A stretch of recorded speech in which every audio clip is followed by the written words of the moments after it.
It's cool, just lying here on the floor. Cold towels, my feet against the door.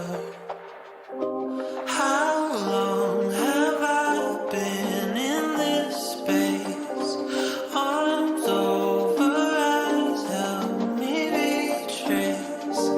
How did I become the doormat here? Memories spinning around my head seem pretty cavalier. Little by little you take control. It's a little uncivil how your game's emotional. And I don't even notice that I'm playing your game. Do you leave me a warning thinking I'm the one to blame?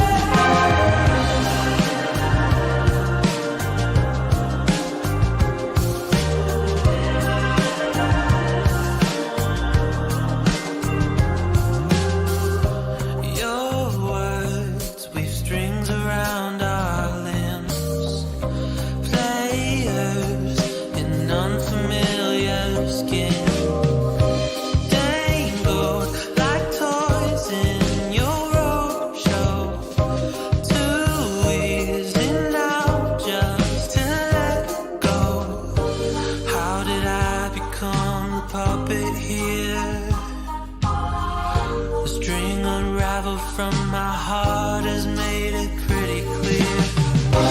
Little by little you take control. It's a little uncivil how your game's emotional.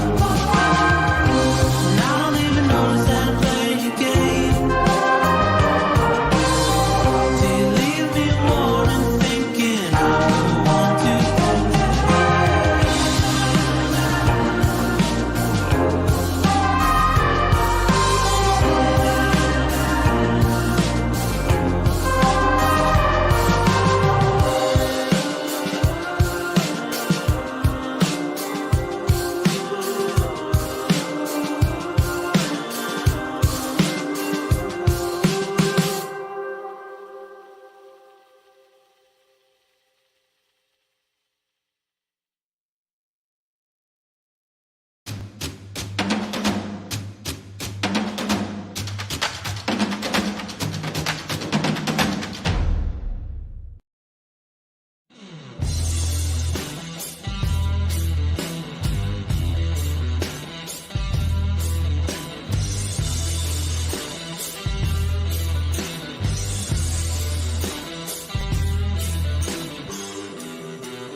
Welcome, ladies and gentlemen, to the WSSR Roasted Gents Cup Series. Tonight, Saturday, on Freaky Fast Broadcasting, it's the last race of the regular season for these drivers, and why not try something a little bit new? We've already tested out at Twin Ring Motegi's Oval and GT, a new aspect as well, to that of the USA Speedway, a track opened back in 1995, but sadly closed in August 2nd of 2008. But luckily with iRacing, the track got scanned and we're able to race. And guess what? We're running a car that's never been on this track before. It's the next gen drivers taking the facts of these cars that honestly probably shouldn't be on this track, but gonna test their skills on how they can handle it for 200 laps here tonight. Can't wait for it. While covering with myself, Sam Dyer, gonna be Trevor Earhart, and Trevor cannot wait for this race. It's the TrophySmack.com 200 here at USA Speedway. Yeah, it's gonna be a really entertaining race here tonight, Sam. A track that not a lot of drivers have experience on, especially in this car, for sure, and could see a lot of beating and banging out there tonight with how much the drivers have said it's hard to get around people. So could see a lot of the front bumper being used up here tonight to get passes done. And right now, qualifying underway. It's Brian P. Johnson, top of the board with a 21.106, one of the faster times that I've seen of drivers testing their skills for their qualifying attempts. As you see the 07, Justin Lewis, he's back to be racing out on track. Asked if he could race tonight, was given the all clear as he had a free night. Good to see drivers showing up this evening. Gotta say, Trevor, we were trying to hype up ourselves for tonight. There were a bunch of storylines. If you looked at the points of how closely knit everything was going to be, we had 4 drivers all within 9 points of one another. But sadly, we will not be having that showcase of speed against talent because there were not the drivers that were necessary to be here to put on that great show of who's in, who's out. Just based on who's here, looks to be Brad Delph and Bob Skinner are going to be taking the final spots of our playoff seeding, which, gotta say, they are certainly underdogs, but you never know. Cinderella stories are always great to see as qualifying has only that of 1:45 left. Yeah, you never know what can happen once we get into the chase style format that the WSSR is using for their playoffs. And I mean, hey, some bad luck from some drivers ahead of them in the points, and some good runs from themselves. They could find themselves in the mix when we get to that final race of the season. So who knows? But hey, it's consistency of showing up week in, week out. They've put themselves in this situation and earned a chance to go race for a championship. Well, since we have the time here, let's give some shout outs to the amazing sponsors that help out the World Series of Sim Racing with the title sponsor of Roasted Gems. Roasted Gems, quality coffee that has been the title sponsor for the last couple of seasons. It's been amazing to have them partner up with the WSSR since coming back from their hiatus that they had over a year ago. But now it's time to get your premium coffee and go use the promo code WSSR for 5% off on their wide range of selection. Certainly great flavors that you can go for, as well as high caffeinated versions as well. And also a huge shout out to the secondary sponsor of the season, that is TrophySmack. TrophySmack, if you want to be the envy of your competitors, well, head on over to TrophySmack.com. If you're winning in fantasy football, that's coming around the corner as the draft is about to get finished up here tonight. Hey, get yourself prepared. Get your trophies set up with fantasy football, or if you're sim racers, get yourself a championship from that of TrophySmack. They got championship belts, rings, as well as trophies. And if you'd like just to get a picture, well, you can go get yourself a wall smack as well. We'll touch more on what a wall smack is later on in the broadcast, but thank you to these amazing sponsors as qualifying comes to a close. Trevor, 200 laps, this certainly is going to be a long one. It's going to be a long one, but I mean, hey, it's a short track. 3/4 of a mile. It could go by pretty quick depending on how many cautions we may get here tonight. So could see this go green all the way through. It'd be quite remarkable if we did see that, but hey, anything's possible. And also for TrophySmack.com, remember to use the promo code WSSR Cup. That's WSSR CUP for 10% off on all items on the website. As the drivers get gridded up, let's take a look at where they're going to be starting here tonight. Taking the pole award, he got that pole early in qualifying. It's Brian P. Johnson in the 28 machine. Second, going to be teammate of Aaron Krolick in the 01. Then Ryan Bird, Tom Sinchek, teammates from Late Apex Racing, going to be third. Fourth, Christopher Norris, fifth. Sixth goes to Brandon Colley, that of Jonathan Cogswell in seventh. Eighth is Justin Lewis. Larry Yingling, ninth, and 10th. Going to be Zach Hall, deep qualifying for that 42 machine. Yeah, Vincent Sori is going to roll off at 11th. Those two battling for the regular season championship. Zach Hall, Vincent Sori, about a 16-point difference between those two. Brad Delph will roll off in 12th. Corey Ennis will roll off 13th. Martin Morales 14th, Bob Skinner 15th, Rich Jameson 16th, Tyler Dangler 17th, James Hackworth Jr. in 18th, and Cedric Hunter will round out our 19 drivers here tonight. Cedric Hunter, a little bit concerned on seeing how the 13 is going to run here this evening. He's been having internet issues of bouncing in and out. Unsure if he's going to be able to start this race this evening. So 13, he most likely will have to start on pit road as he has been disconnected from the server. I hate to see that for a driver that has had some highs, but again, he'll come away. He's still eligible for the playoffs because of the amount of points that he has so far. Great that the 13, is going to be still in this race. But up front, Ryan P. Johnson, Aaron Kralik, going to be your front two. Trevor kind of touched on it a little bit, but the passing aspect, it is going to be so difficult here tonight. Yeah, I mean, it's going to be a single groove racetrack, kind of like Martinsville, where you're going to want to be on the bottom. I don't know how well that top line is going to be able to get passes done. Maybe on the restarts if you can get a good jump on somebody, but definitely going to want to be on the bottom, Sam. And I think to get a pass done, you can't be afraid to use your bumper and maybe rough somebody up to get them out of your way. That was something I was hearing a lot of. You either had to wait for someone in front of you to make a major catastrophic mistake of missing a braking zone, or you were going to have to move them with force. So we'll see who wants to take the gloves off early on, or will everyone play nice? 200 laps here this evening. No stage breaks for these drivers. No fast repairs as well, but they will have 4 sets of tires in pit road to work with this evening for the Trophy Smack 200. As the TrophySmack.com machine of Brian P. Johnson up front.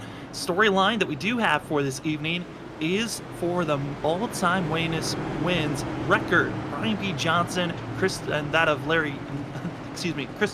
Brian P. Johnson and Vincent Sora are the two drivers currently tied with one another at 15 wins. One of them wins here tonight. They will be solidified as the most winnish driver for this week, but it's been a bouncing back and forth. We'll see how tonight rolls around as Brian's going to be in the best position possible, starting up front, being the control car as the pace car is about to pull off. It's time to get short track racing at this 3/4 of a mile track. As the drivers get the green flag, it's time to get rolling. It's Brian P. Johnson, Eric Kralik side by side down into turn number 1. Aaron got a little bit of a shove from the 8 of Tom Sinchek, but able to keep it straight there on the restart, trying to get through the gears. But you can just see that bottom line has a lot better drive off as Aaron's already lost that side-by-side battle with the 28 of Brian Johnson, but going to send it down into turn number 3. Same thing for Christopher Norris, but he's going to get passed by the 8 of Sinchek. But Aaron Krlik's going to be able to hold on, Sam, into that second position ahead of the 49 of Ryan Bird. Holding on for now as do have word. Cedric Hunter is out on track currently. He's going to start 1 lap down, might be 2 laps down as he's leaving pit road at this moment. His driver single file out. This is what we're going to be seeing a lot here tonight. Drivers in line trying to find any mistakes. As there's one, there's another. As Cogswell goes down into the inside pit wall, he'll bounce off of it, continue to roll, but that is not good for the 27. Another driver spinning in that of turns 1 and 2. It's going to be a pileup of drivers just meleeing in as it was Ryan Bird being one of the drivers loose through that of turns 1 and 2. Yeah, Ryan Bird, you get the 2 late Apex drivers of Bird and Sinchek both involved in that. Larry Yingling with some damage as well. And I believe the one of Brandon Colley also got some major damage in that collision as well, Sam.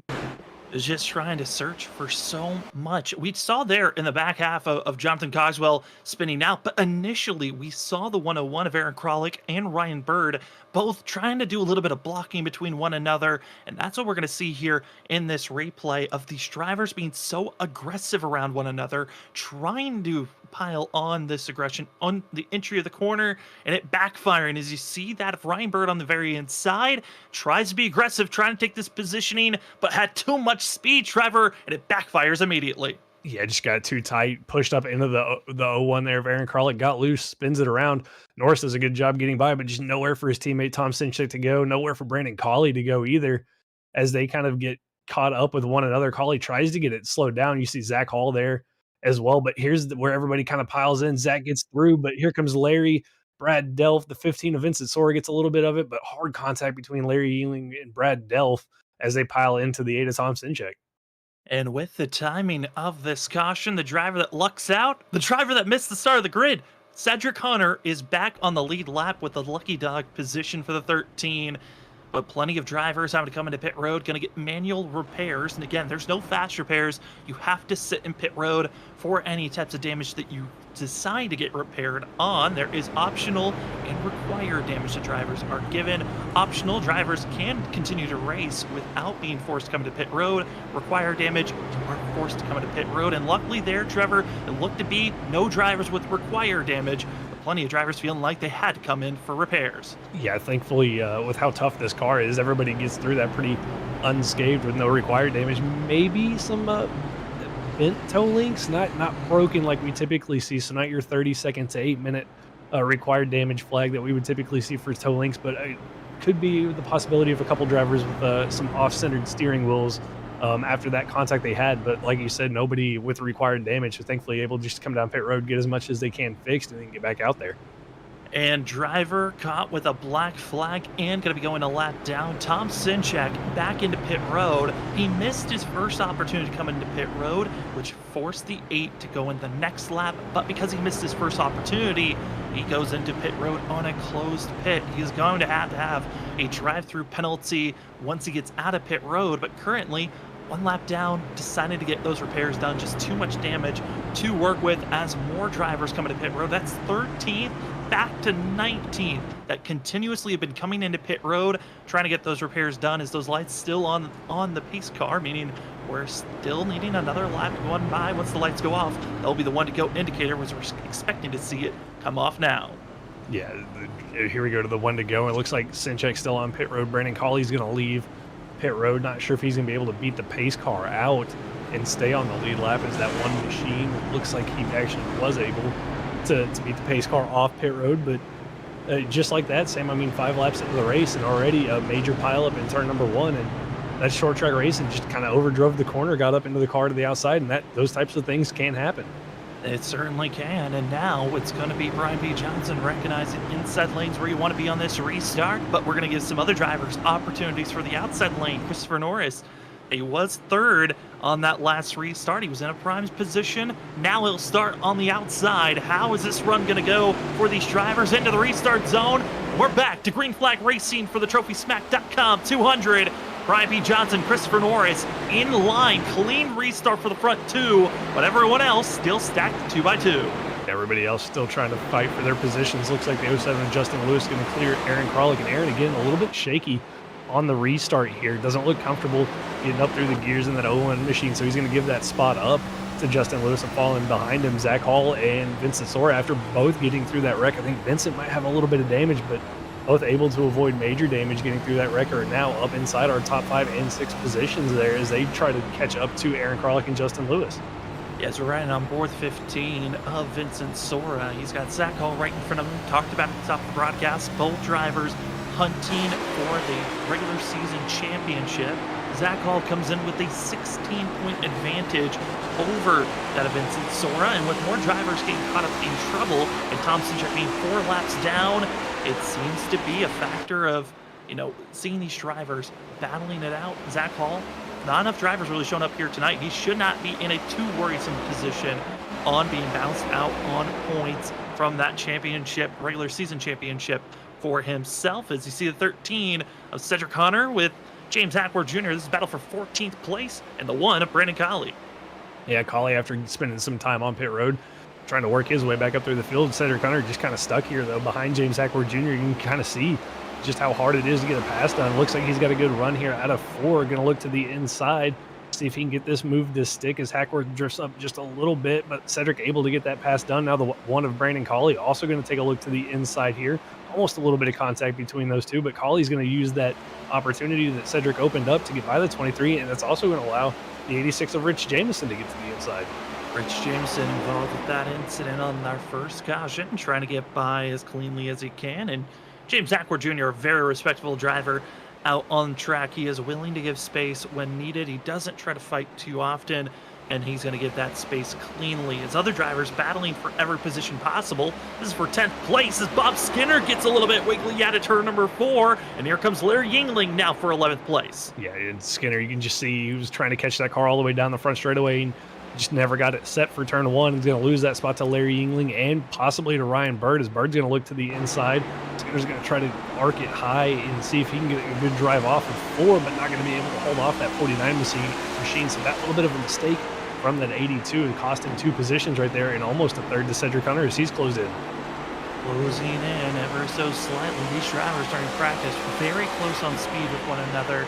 I think our top about 6. We're all within 1/10. That is some wickedly close timings, meaning these drivers really know how to maximize their speed for the short run. It's the long run, though, that we're kind of curious about, Trevor, on the fact that it's really an unknown. Again, this car and track combo never will ever have a chance in real life to happen because of the fact that USA Speedway is demolished and no longer out there to be utilized. But great to see in the virtual side of things. That means that we have no idea what to expect as these runs continue on.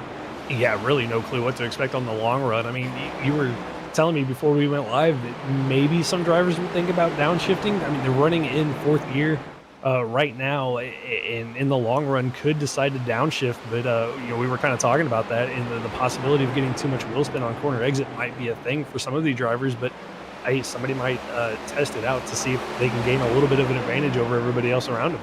It seemed like a lot of the faster drivers were willing to stay in 4th gear for their whole entire run when they were trying to put down their fastest times in practice. Vincent Sora, on the other hand, he was really trying to test out shifting into 3rd a lot. I was seeing during practice, just trying to see if there was any advantage and what he could gain from there. And the 15 two-time champ back-to-back these last 2 seasons, I'm not surprised to see him trying to innovate and look for other ways to get into victory lane and go for another championship as our top 5 all in line. Closest battle and best battle now on track. Ashley's back in 9th place as Mark Morales as well as Tyler Dangler going to be side by side with one another. And also Ryan Bird and Larry Yingling back for 10th, 11th, and 12th. 4 drivers cannot get away from one another. Call it 5 as Cedric Hunter now getting into the fray of mixing things back there in 10th place.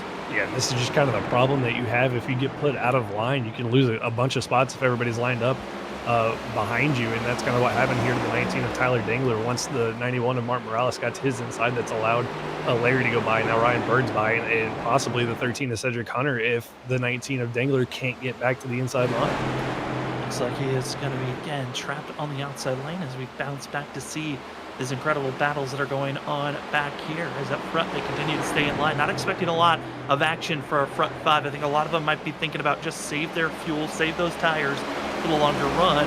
As Tyler Dangler and this Ford Viper machine trying to stay out of trouble the best that it can, as lights will click on at some point here this evening as we're going from the day to night transition. Trevor, certainly an aspect that drivers always try to prepare themselves, as Tyler giving plenty of space through that of 1 and 2. Yeah, and it kind of throws you off as a driver going from day to night in the sim, in the virtual world, because it's not a smooth transition. It's kind of harsh for you. It gets, you start in the daytime, it gets kind of dark, and then all of a sudden it's like somebody just shined a spotlight in your eyes when the lights come on. And it takes you a couple laps to adjust, but these guys definitely should be well prepared for when the lights do come on. And with that, Sam, I mean, the track's going to cool off a little bit, give these guys a little bit more grip, and we could see a little bit more speed out of these cars. Could start to see a little bit more action, and that's something I'm excited to see for moving forward. So we're actually going to move forward up to the battle for 4th place. It's Vincent Sora, Zach Hall. They are just had a pass between one another. Vincent Sora and Zach Hall certainly have had many storylines at short tracks between the two of them. But Zach Hall, I was hearing from other drivers saying that this 42, once he gets caught in traffic, he struggles to make passes. The 15, on the other hand, I wouldn't be surprised. I think he's gotten a little bit more aggressive this season. And that's something we always love to see, is when drivers are willing to get a little bit more at it. As Eric Kralik once again exited turn 4, has been the danger zone of 0-1. We saw it right before our first caution. And once again, Eric Kralik, the exit of the corners, is that spot of trouble. And I even saw that a lot during practice, Trevor. Exit of 4, there's just something different about that corner. Yeah, I'm not sure what it is. Personally, I have no real experience around USA Speedway, so I couldn't tell you what's causing it. Maybe just trying to get back on the throttle too soon and the car gets upset, kind of unloads on these drivers, would be my guess, is why they're getting so loose out of 4. But it looks like it's a handful out there for a couple of drivers. I mean, we saw Cogswell go to the inside wall. We saw Aaron have that issue right before that first caution that kind of was the catalyst to that caution. But these last couple of laps looks like he's been able to keep it steady, but it's brought the 15 of Vincent Sora right to his rear bumper, Sam, and Sora might have a look at him down here in the 3 and 4. Going to be ducking to the inside, showing that he's willing to go faster than the 0-1. Both drivers underneath the Sidewinder Motorsports banner, so no surprise as Vincent Sora gets a little giddy out of turn 4 as that low line, very dangerous, and that's a great opening for Zach Hall to follow suit, allowing the 15 to be that spearhead to continue to move forward as drivers stay side by side, and Eric Crawley floats his way backwards. Yeah, I mean, hey, if you're having issues passing drivers in traffic, why not use the car ahead of you to assist you in that, move them up out of the way, and then you can get to that inside line. That's exactly what the 42 of Zach Hall did right there as he follows Vincent Sora forward. Now those two try to chase down the 38 of Christopher Norris and the 28 of Brian Johnson. And Sam, I've got to say, Norris has been looking pretty good here, running that of similar lap times, actually a little bit faster than Brian Johnson this last lap. That 38 machine looks really comfortable out there tonight. And Christopher Norris, he's been really trying to learn from these drivers in this league. I know he's starting to really partner up, take kind of lessons and taking all the knowledge in that he can from that of the likes of Brian P. Johnson, Zach Hall, Brandon Colley, and that whole entire Category 5 esports team as a whole. And kind of, I've even thrown this out to Zach as a warning. I don't expect Christopher Norris to make as big and a drastic swing as we've seen from Vincent Sora, going from joining a team and then going back-to-back championships. But Christopher Norris has been such an incredible story. If you've been watching how Norris first got shown on Freaking Fast Broadcasting back in the NAISCC Cup Series a couple of years back, Christopher Norris was one of the drivers that we would kind of circle in, you could say, as a driver that you knew was going to bring out a caution, maybe 2 or 3 within a race, and now being a contender up front, it's great to see the evolution of these drivers throughout their careers as battling and passing back in 10th place. You see Ryan Bird, Mark Morales getting a little bit frisky as here comes the 13 and the 1, trying to make their march forward. Yeah, trying to get back through this field with after Cedric missed the start and Brandon Colley getting damage repaired. Looks like Morales passed by Ryan Bird, and again, just stuck in that outside line, nothing he can really do, and that allowed Cedric Hunter, Brandon Colley to get by. So Morales goes from running inside the top 10 now all the way back to 13th position in that 91 machine, but still having a relatively good run for himself, up at 1 spot from where he qualified, and just kind of now going to tuck on the back of the 1 machine and follow him around here and see what happens as this run progresses. Trying to progress their way on through. Mark Morales again joining back at Daytona a few weeks ago, and saw he got free time on Saturdays and said, you know what, I'm going to come back and race with these guys. It's been a pleasure to see some of these drivers that have come back when they've got free time to do so, such as also Justin Lewis, who's running inside of our top 10, as we drop to Larry Yingling in 9th place, 67, trying to make his way forward as he's got Corey Ennis right in front of him in the 7. Yeah, and Corey looks like he might be struggling here just a little bit. Can't keep that 7 machine quite down at that yellow line, and again here in 1 and 2 drifts up. That's going to give Larry the opening that he needs to get by, and a pretty straightforward pass there for Larry as he moves his way up to 8th. Corey drops back to 9th, and here comes Ryan Bird and that whole train of Cedric Hunter and Brandon Colley not too far behind him here. I mean, if you can't make the pass immediate, you're going to be giving openings for drivers behind you to catch up, and that is what we're starting to notice here tonight is drivers moving forward in packs, in groups. The front 2 kind of starting to split up now as Brian Johnson about a second ahead. But then our second pack, all a group of 2 of Vincent Sora and Zach Hall closing in on Christopher Norris for that second place position. And I think with no surprise, short track, the demons like that Vincent Sora and Zach Hall closing in to Christopher Norris. Norris certainly has shown great promise. We'll see how well his defending skills are here as he tries to hold back 2 of the fastest drivers of the season. Yeah, it looks like Aaron had another little bit of a moment there out of turn number 4, but right now that gives a little bit of a bump to the 15 of Vincent Sora. So the bumpers starting to come into play here for a couple of these drivers. We know Zach and Vincent are willing to race each other hard, but clean. I mean, we saw it in Texas, at the start of the season, those 2 having that great battle there at the finish. The contact was made, but I mean, that was just 2 drivers going for the win there. But right here, closing in on that 38 machine, it's going to be who's going to make the move on who first. Is Zach going to try to make the move on Vincent Sora because Norris is holding him up, or is Sora going to be able to get to the inside of this 38 of Christopher Norris? Yeah, that's going to be the big thing. Do you trust that Christopher Norris is going to be able to catch you up front? And it looks like for Vincent Sora, no, he is not going to wait. Putting the pressure on, ducking to the inside, and putting some great pressure, bumping the 38 to that outside lane where drivers have not been able to find speed at all. Zach Hall going to go with a little bit more of a traditional arc, trying to set up for a better exit at turn number 4. Vincent Sora and Christopher Norris continue to drag strip their way through the front stretch, not able to make the pass, and you got to give kudos on the fact that this 38 is fighting as much as he is, but for the long term, that's going to hurt his tires as the pass is made. 2 for 1, Christopher Norris going backwards. Yeah, I mean, he did a great job there for that lap and a half, holding to the outside there of Vincent Sora. It's about the longest I think we've seen somebody be able to stick it to the outside as we're on board here with the 42 of Zach Hall, as he continues this chase of the 15 of Vincent Sora. As now those two are free to try to go run down Brian Johnson, who kind of just run away with this race since the drop of the green flag after we had that first caution. And you can see here Zach again going with that little bit of an arc, trying to get a better drive to the bottom bottom out of 4, and a good run down the front straightaway to close in on this 15. And also, while we're looking and right on board, you can kind of see it's pretty small on screen, but the RPM numbers are ramping up. The driver's staying in 4th gear, and the RPM numbers dropping all the way down to almost 5, close to 4,000. That's usually when you get down to that low, you're shifting down. Obviously, the driver's feeling like they don't want to ramp up into that 3rd gear, some because of wheel spin. Others might be thinking about fuel strategy. There are no stage brakes for this race, so drivers might be thinking about saving fuel as long as they can, on top of not going into that lower gear is also saving their tires. Yeah, I mean, you drop down into 3rd gear, like you said, you're going to burn 1, more fuel.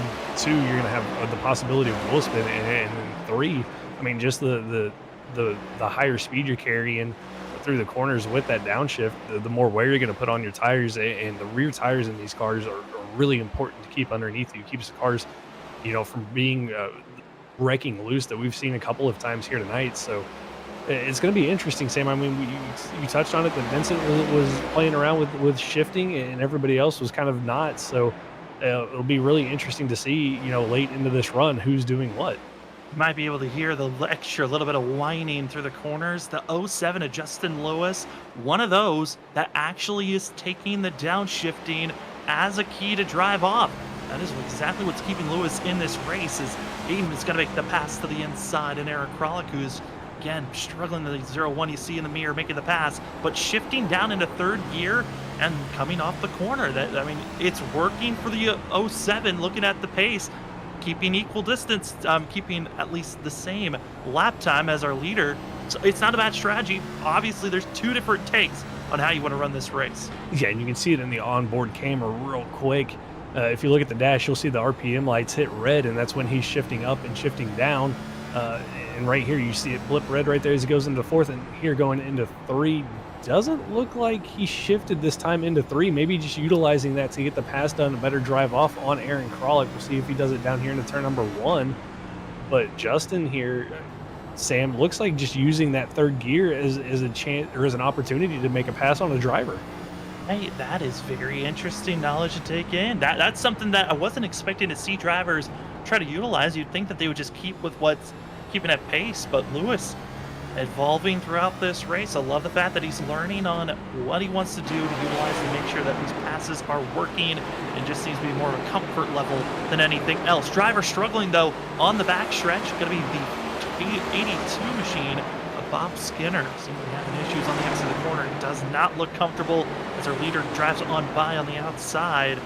Bob Skinner does not have required damage, but did have a big scare on the back stretch of getting loose and almost hitting the inside wall. And Bob Skinner, it's probably not the way that he expected to get it done, but because of Thomas Walter not showing up here tonight, as well as Steven Stympian not showing up, nor that of James Kaufman, 82 is going to be running for a championship and making the playoffs and taking the final slot.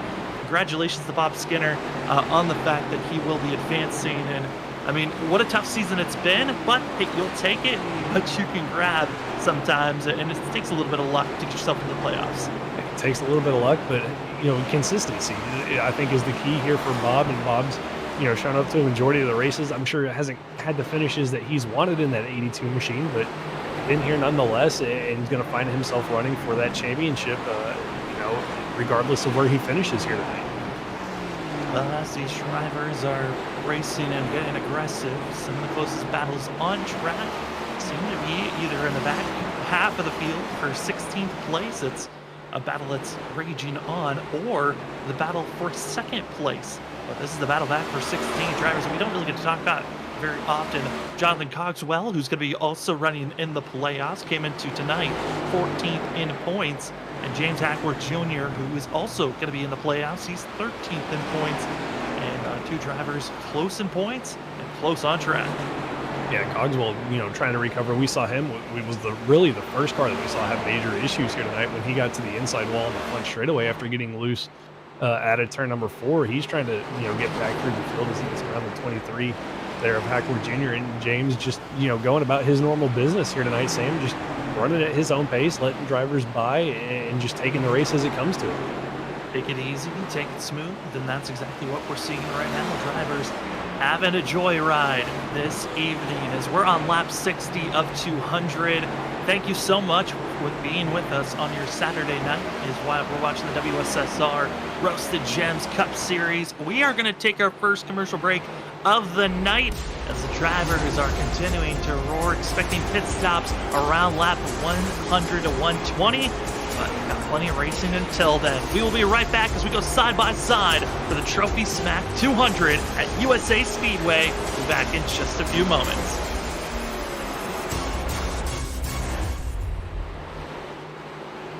Racing isn't easy, but experiencing it is. iRacing puts you in the driver's seat with the industry's leading sim racing game. Drive on laser scan replicas of the greatest racing circuits from around the world. Go head to head against other drivers chosen by skill-based matchmaking to ensure competitive racing at every level. Compete across all your favorite series.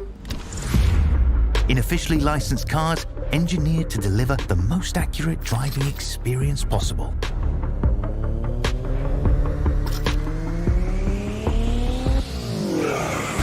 Join a race or host your own with players from across the globe. Race against the computer or in a league with friends. Feel the thrill behind the wheel. Visit iRacing.com.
Masker can't defend. He's got the outside line for the second part, and he can't hold on. Going the long way around. We're going to be 3 wide for the lead as they all come to the line. Who is going to take it in the end? And here comes Lockwood. He's going to make the move to the outside. Quinn tries to force him off a little bit, but there he goes.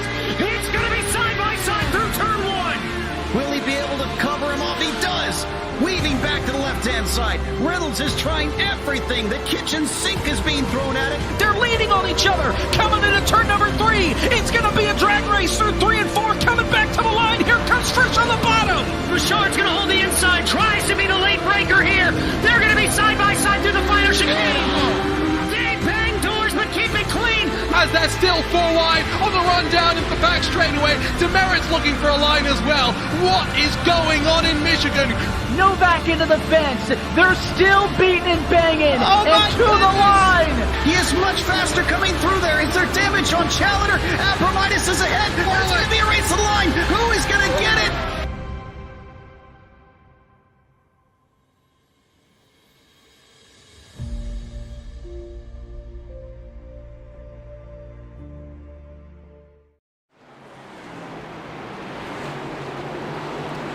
Welcome back, ladies and gentlemen, to the WSSR Roasted Gems Cup Series for the last race of the regular season for the Trophy Smack 200 at USA Speedway. Big thanks to our major sponsors here at WSSR. And starting things off, it's Roasted Gems Coffee. Roasted Gems Coffee, premium coffee, wide string of selections, and why not start your day off right with some great quality for Roasted Gems coffee. If you want 5% off on your next purchase for some premium coffee, well, use WSSR at roastedgems.com to get your coffee today.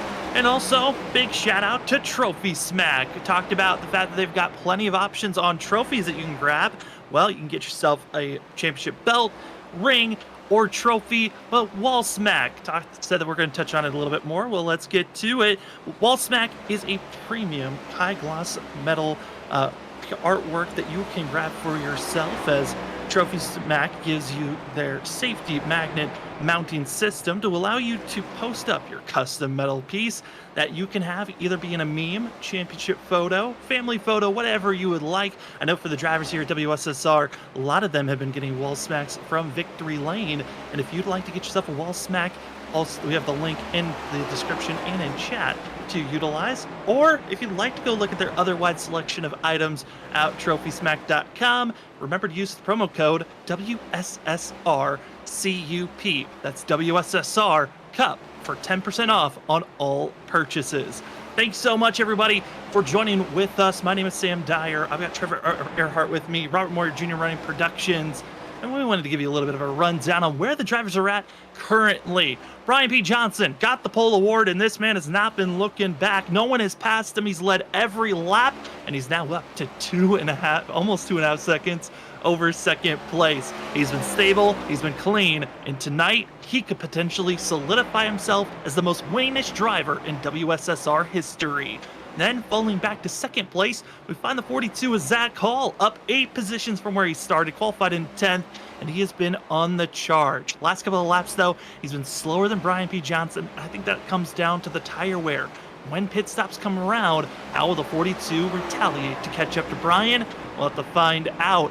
Behind Zach, one of the drivers that's hunting down for his 3rd championship in his WSSR history, he is Vincent Sora in 3rd, also up 8 positions. He's been tag team and partnered with Zach Hall going through the field, and they're still right on top of one another, cannot get away.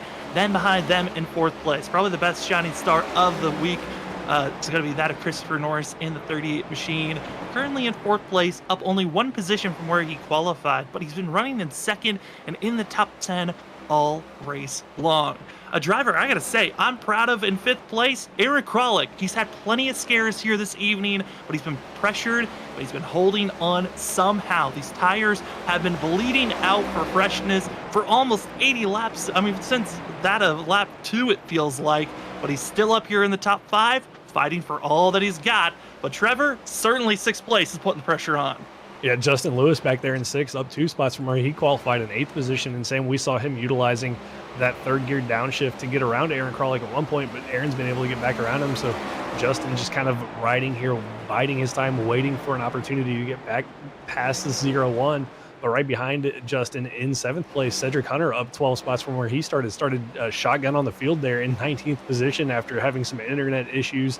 Went a lap down early, but able to drive back up through the field up to 7th spot for himself.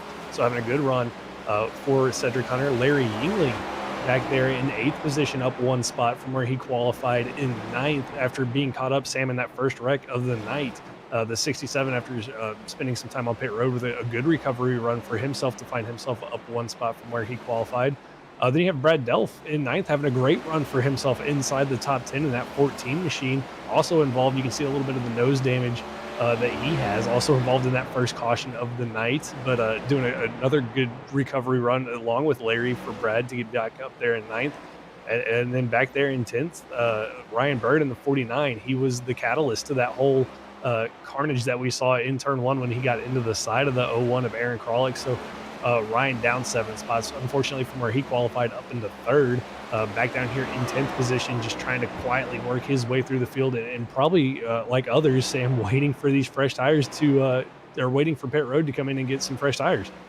Looking for pit road very shortly, but in 11th place, forgot to shout out Colley's mom being the qualifying sponsor of tonight's race. And for Brandon Colley, didn't qualify where his mom would like him to qualify in 6th place. He's fallen now 5 positions back in 11th spot, but he's been working his way forward, sticking with Ryan Bird in 11th place. Not the worst place to be. Looking at his lap times, pretty similar to the rest of the field, our top 11, almost identical times if you look your way through. But behind the 1 is the 7. Haven't talked about Corey Ennis that much this season, a driver that showed up in the middle of the season, and it's been a pleasure to watch this driver grow as he tries to hold on, and the scare for Ennis as he wants to take a closer look at victory lane as the 7 falls from 12th back to 14th. Bad timing to be shown on camera, but Corey Ennis, that has kind of been his season of scares, running up front, trying to go for a good top 15 finish, and then a scare happens. Luckily didn't hit anything. He's going to try to survive until pit stops happen. We'll go back to 12th now as we find Tyler Dangler, who's going to be now taking that 12th place position as the 19 has been trying to make his way forward, and he has been up, down, all around, qualified back in 18th place, up 6 spots, not too bad for that of Dangler. And then we fall back to 13th position, Jonathan Cogswell, pressuring the 19 machine, seeing an opportunity for another position, and just wanting to grab some extra points before the playoffs come around. Got to say, for that Jonathan Cogswell, caught up in those that lap 1, in that first caution of the day, down 6 positions, but certainly has some pace. It's worthy enough to be in the top 10. Then we saw in 14th is where Corey Ennis is, but in 15th, Rich Jameson.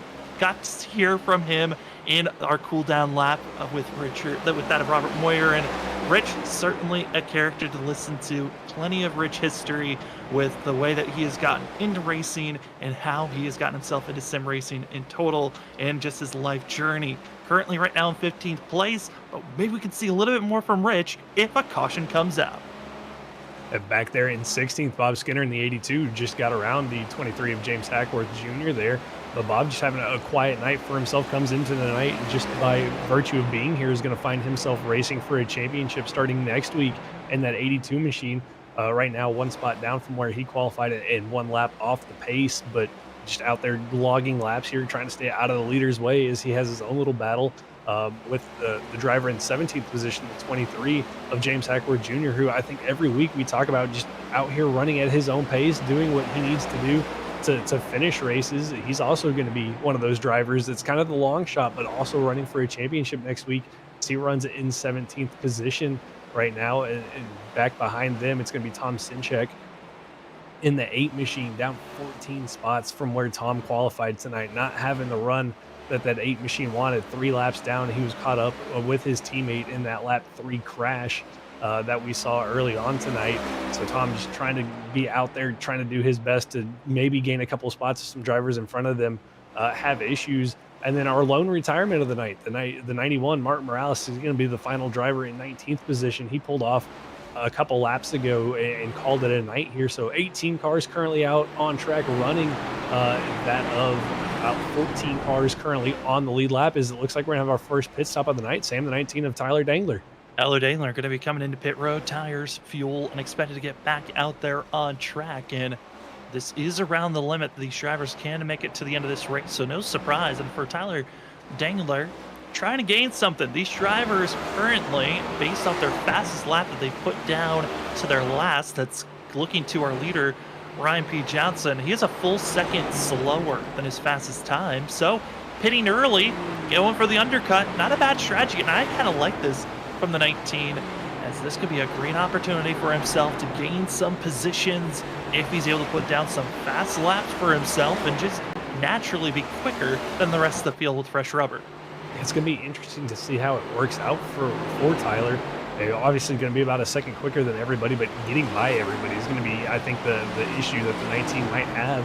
And my other question, I mean, if some of these guys are thinking about, we can go 100, 120 laps, on tires or fuel, is Tyler going to have enough fuel to make it to the end? I mean, he should, but this could put him in a situation with how early he pits, Sam, where that 19 might have to think about fuel saving at some point. I mean, fuel saving at some point maybe, but this track being a quarter of a mile, I don't think fuel saving is going to be too big of an issue for him to worry about in total, just because the rest of the field, yes, they got the pacing from that first yellow, they can save a little bit of fuel then. Overall, I think they're going to be all right on fuel if you come in now, as the 07 Justin Lewis put the pressure on the 01.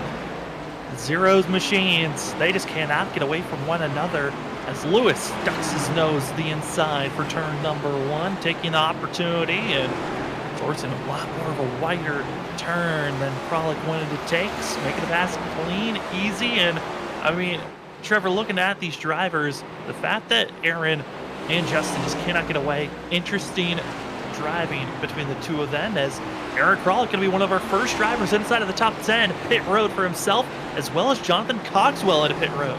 Yeah, this could trigger the rest of the top 10 to come down pit road, with Aaron making his pit stop. Just decided, hey, that of Justin Lewis ran me back down, got by me. Maybe it's time for some fresh tires, and so the 01 Aaron Kralik going to bring that machine down pit road. But yeah, I mean, Justin Lewis, Aaron Kralik, I feel like they've been battling all race long. They've been around each other the whole time.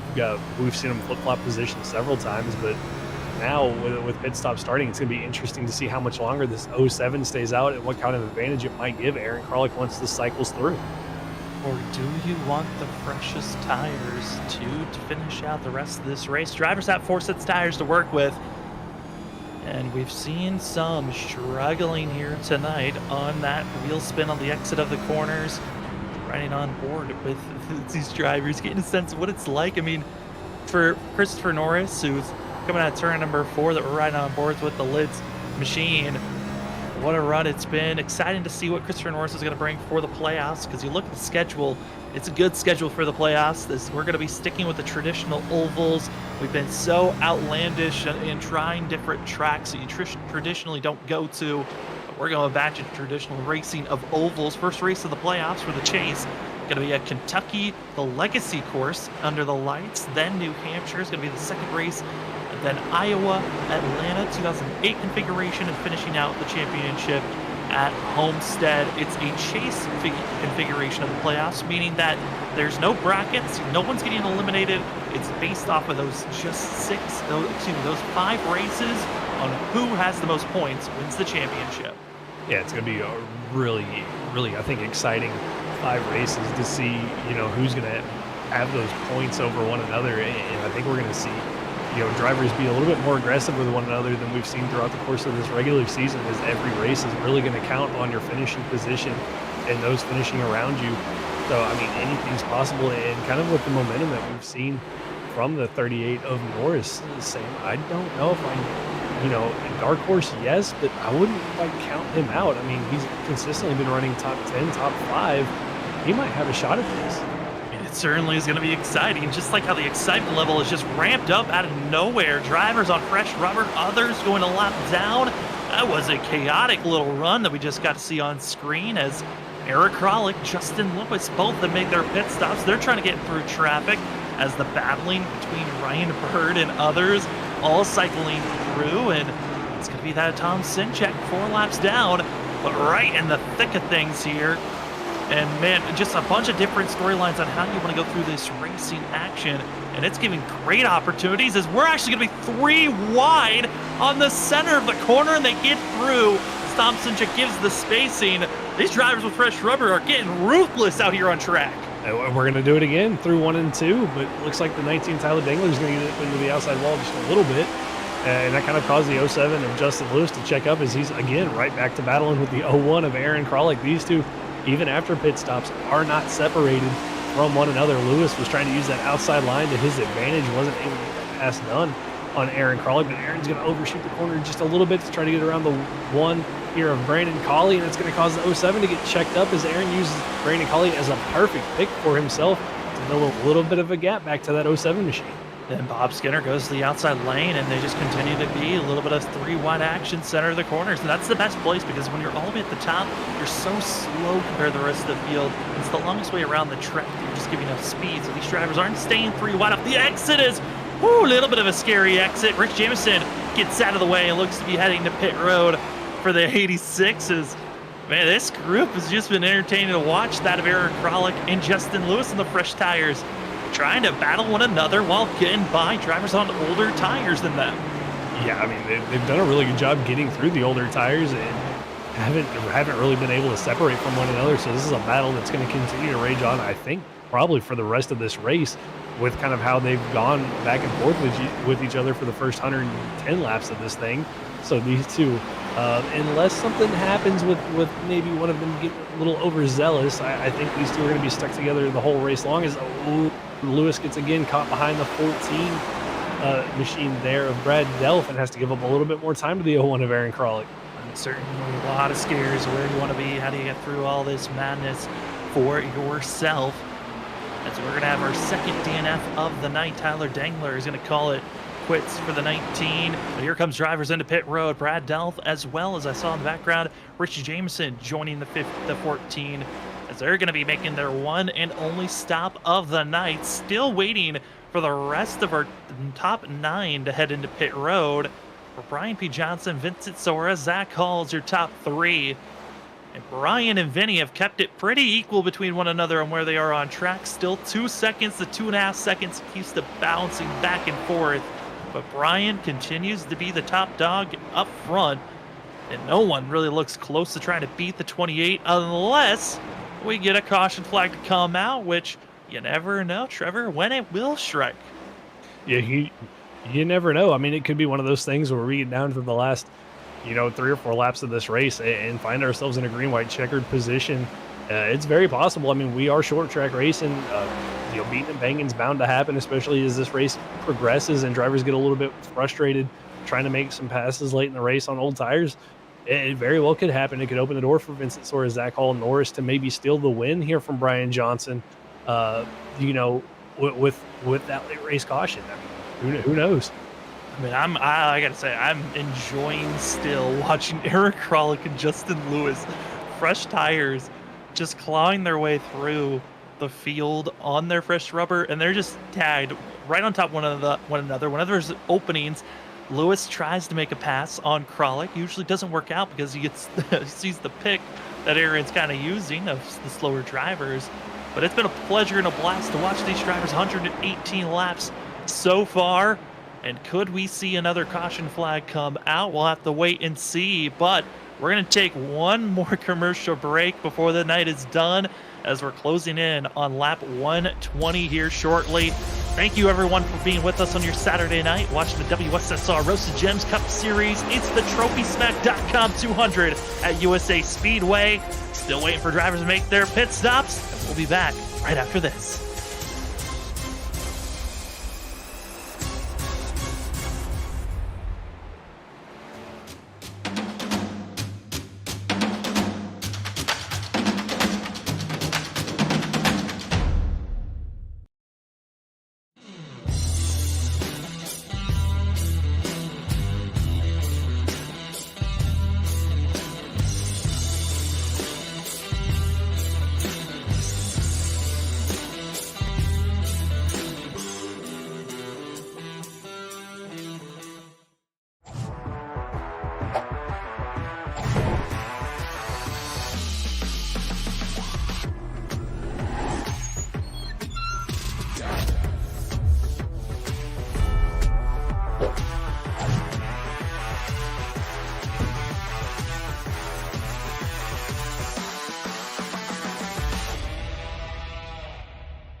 best. You got him 4 abreast. Often imitated, never duplicated. The greatest show on dirt, the World of Outlaws.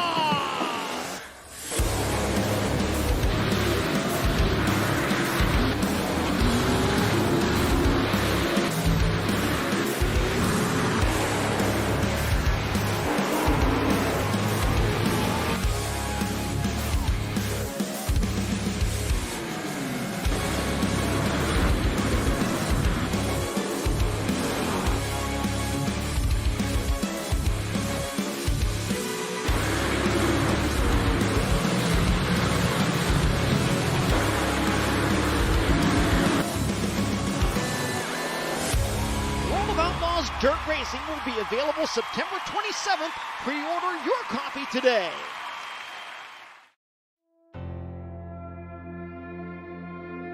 I think I watched Josh 3 or 4 times before I ran the car. He killed them every race, and it was like stout fields, like good cars, big races, and I mean, he was unbeatable. And I was like, oh man, this is, like, I'm nervous. I was so nervous getting into the car full time this year after watching Josh win 3 or 4 races straight. These cars, they have a lot of horsepower now. They have over 500, and I think 5 years ago they didn't have 450.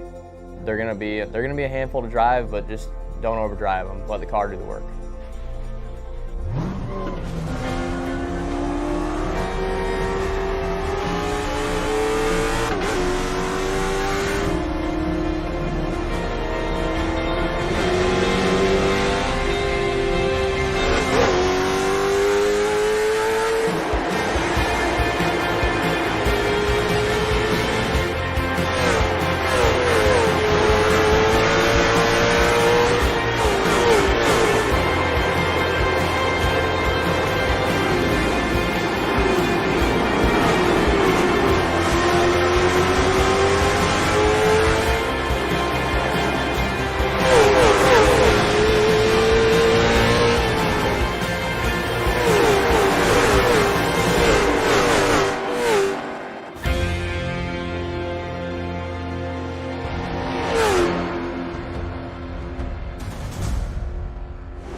Welcome back, ladies and gentlemen, to the Trophy Smack 200 at USA Speedway for the WSSR Roast of Gems Cup Series.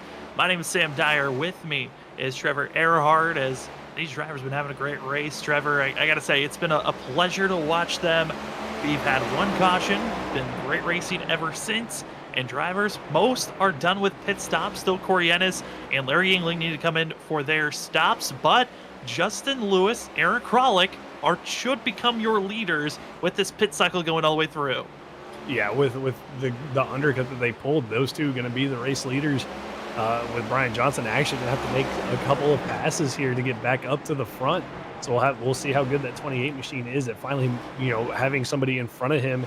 And along with that, Vincent Sora's got to get around the 13 as Cedric Hunter, as Hunter came in a couple of laps before Vincent was able to jump the 15 as well.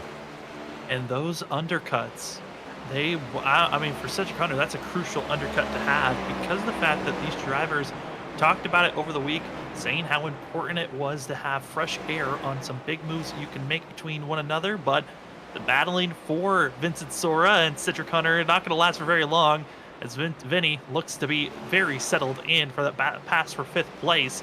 Pass is made, done, dusted, as Larry Yingling still needing to come into pit road at some point. Thought that it was going to be around 20 25 to 26 for a lot of these drivers.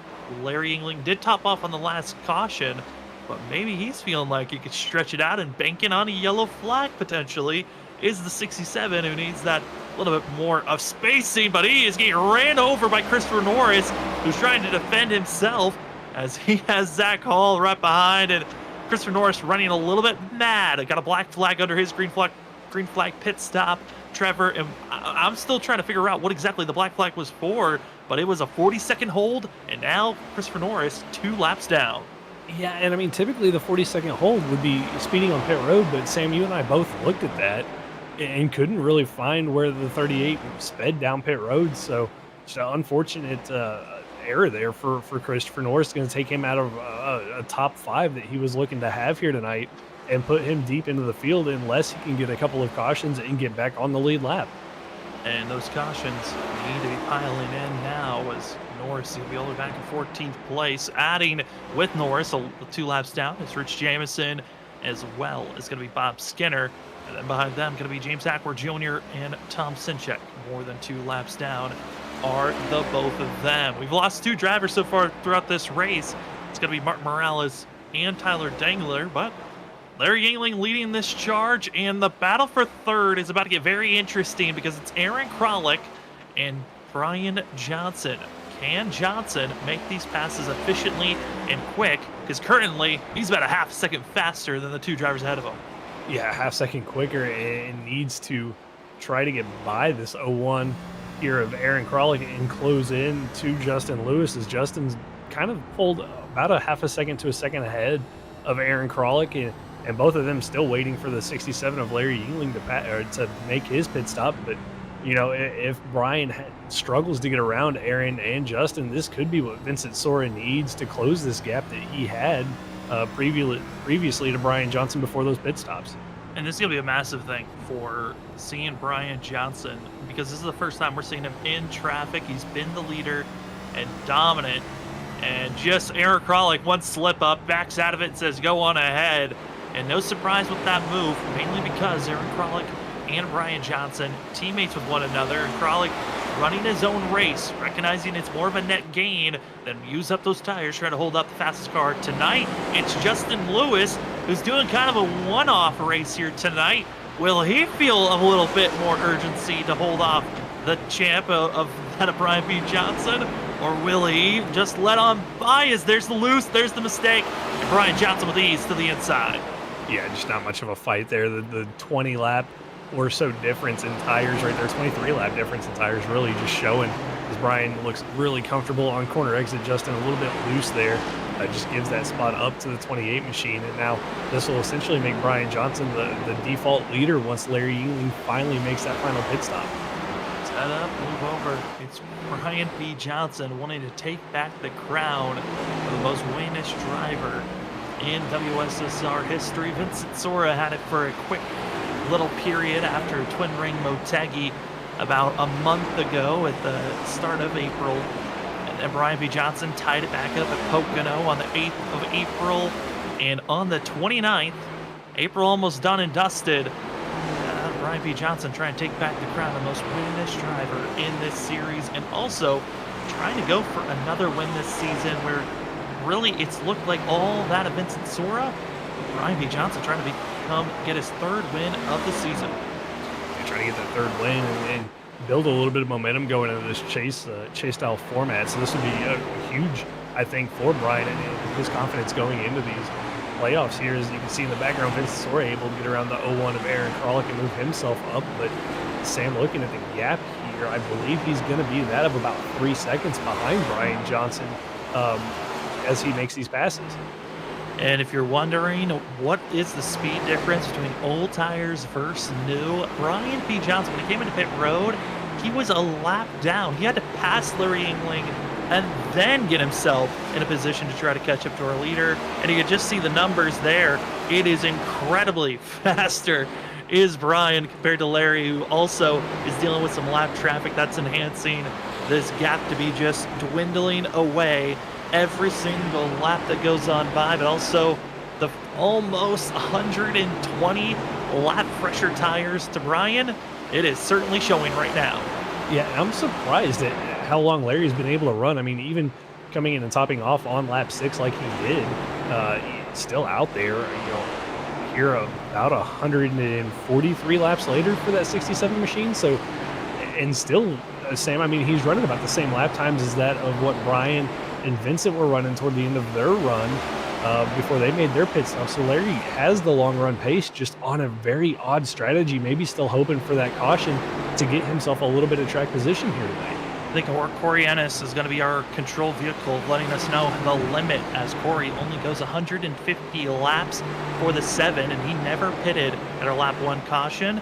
And Larry topped off, got the tires at that time, so I'm believing got another 10 more laps underneath this 67 before he's going to be forced into pit road.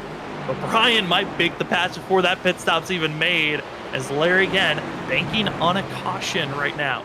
Is the 67, so then he could be in a slot and a chance to keep this track position and turn this strategy into a net gain, because right now, if this race continues to stay green, this is going to be a massive net loss for the 67.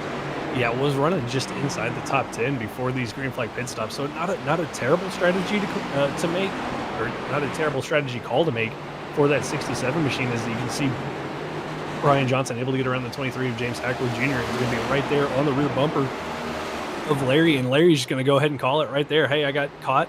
Now time to make my pit stop, as he gets that 67 machine woke down and on the pit road. And now we'll have to see where this 67 is going to file out and how many laps down this is going to put him. I believe it's going to keep him around just 1 lap down, but fresh tires going to be very useful to have. We've already seen what 20 lap fresher tires looks like between the differences of Vincent Sora, Justin Lewis.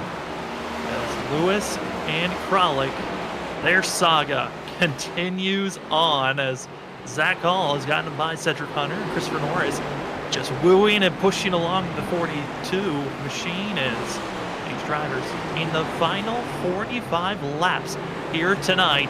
It's Brian leading the way and hoping for this race to continue to stay green, which, I mean, besides that one caution, we've been clean green all the way through the night. And Trevor, with the way we saw practice and drivers really struggling with wheel spin, kudos to the field on the fact that we've been clean and green as long as we have. Yeah, I mean, they've done a really good job. We've seen a couple of drivers have some issues. Rich Jameson, we saw, got loose on the back straightaway.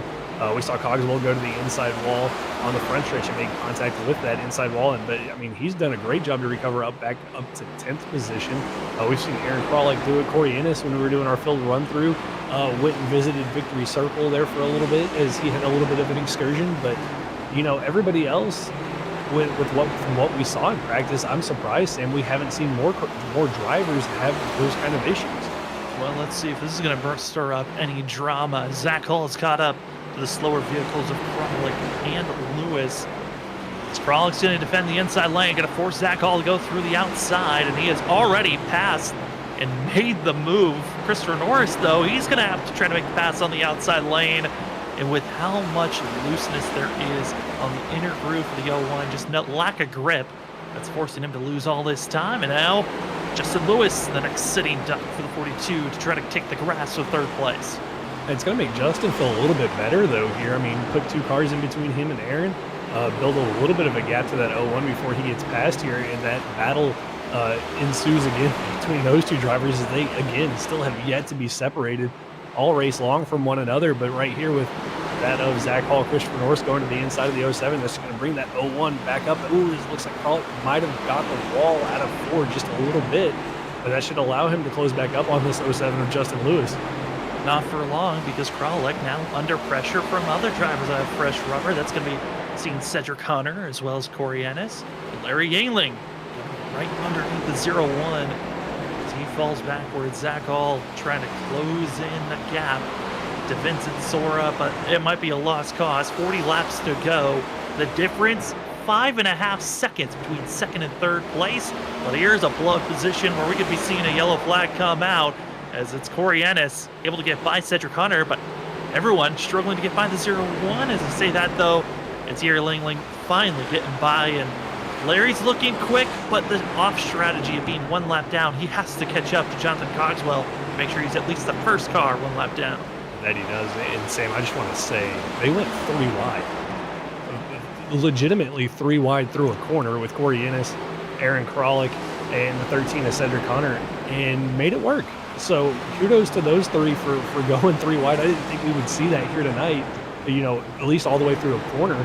Made it stick, no contact made, but I thought we might have our second caution tonight when I saw them go 3 wide. And watching Corey Ennis right now, this is a driver on a mission. The 7 machine is trying ever which way. He's got fresh rubber, feeling like Superman right now in the G Fuel machine and putting the pressure on Christopher Norris. And the reasoning why, this is for position. 12th place, Christopher Norris, Corey Ennis, and Ennis with the 15-lap fresher tires trying to make this pass. Yeah, and this would put them, I believe, in a... Oh no, there's the contact. Larry Yingling into Ennis, and the caution that changes everything comes out as drivers just getting a little bit impatient with one another, and the 7 gets wiped out. I was trying to think. I was trying to look at the timing there. I think that might have possibly been for the lucky dog. I think Cogswell might get that, I believe. Cogswell should. Yeah, I think Cogswell's going to get it. I thought that maybe Larry, Norris, and the 7 of Ennis were all battling for that lucky dog, but I think Cogswell was just up the road from them. But just like that, I mean, drivers just being aggressive on those fresh tires, trying to get around one another, get that track position for if a caution did come out. And there it is, just contact made, sends the 7 into the outside wall, and it's going to bring all our leaders down pit road. And same if this had happened about 10, 15 laps earlier, Larry would be sitting really pretty right now, but unfortunately going to find himself still stuck 1 lap down. But the one thing that Larry can take is he's potentially going to be trying to go for a wave around here if no drivers stay out for an extra bonus point. But I think his hopes are going to be squandered as that of Brandon Colley going to stay out and be the sacrificial lamb for this restart as he stays out. And if he goes into pit road, that is going to be a black flag for a closed pit stop, closed pit entry, which would be a drive-through under green flag conditions. And the 1, that is going to put a snuff, but I think he actually is now going to pull it into pit road, which is going to be an interesting call because there's a chance he could get a black flag here. Yeah, there is an interesting decision by Brandon, but hey, gets that bonus point. Looking at the timing here, I don't think he is because lap cars have to come down pit road, so it might still be open for him. I don't see it displaying him a black flag. But even bigger news, Vincent Sora beat Brian Johnson off of pit road, and that's going to give the 15 the inside line on this restart and potentially put the 28 under pressure from Zach Hall on this restart. This could really change up everything up front. And looking at it, it was a speed difference. Vincent Sora able to keep a better average speed driving down pit road. That's what enabled the 15 to make that pass under pit stops. And that just shows, I mean, when you're able to maximize your pit stops, it is so crucial if you're going to get into victory lane, because Vincent Sora, Ryan Johnson, again, whoever wins between those two here tonight takes the crown of the most winningest driver in WSSR history at this moment. Vinny had a little bit of a glimpse for just a week, but Brian's trying to take that crown back that he's had for almost his whole entire career here in the WSSR. This 28 certainly has the speed, but this is going to be his toughest task. Finally going to have a restart where he's going to be in second place. It's going to be interesting to see on this restart what's going to happen. But between those two, I mean, Brian, having that clean air, was able to pull out and hold on to like a 2.5 second gap to Vincent Sora. And even after the pit cycle was still up to that 2.5 second gap. So with the roles flip-flopped, I wonder if he's still going to have that speed over the 15, or if the 15 with the clean air, Sam, is just going to be able to pull away from this 28 machine. How is this going to roll out as we are going to be in a 30-lap shootout at USA International Speedway, a track that was no longer with us. It was demolished back in 2013. And now the drivers virtually at least get to have their fun testing out the next-gen cars on this course.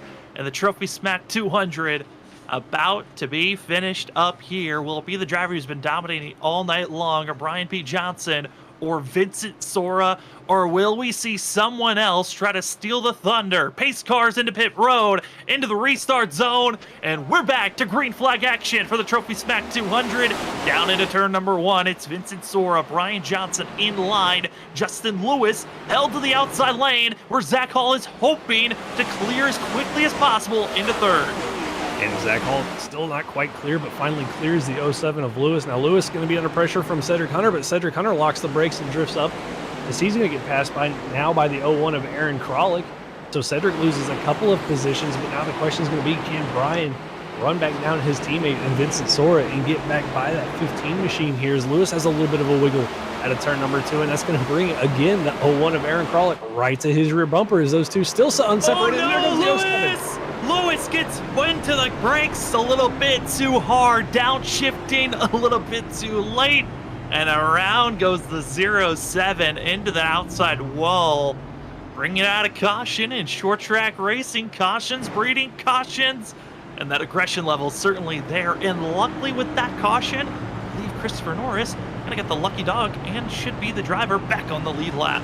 Should be able to get back on the lead lap, and this is going to allow also the 67 of Larry Yingling to come down pit road and put 4 fresh tires on that 67 machine. So a good break for him, as well as he took the wave around that last time by.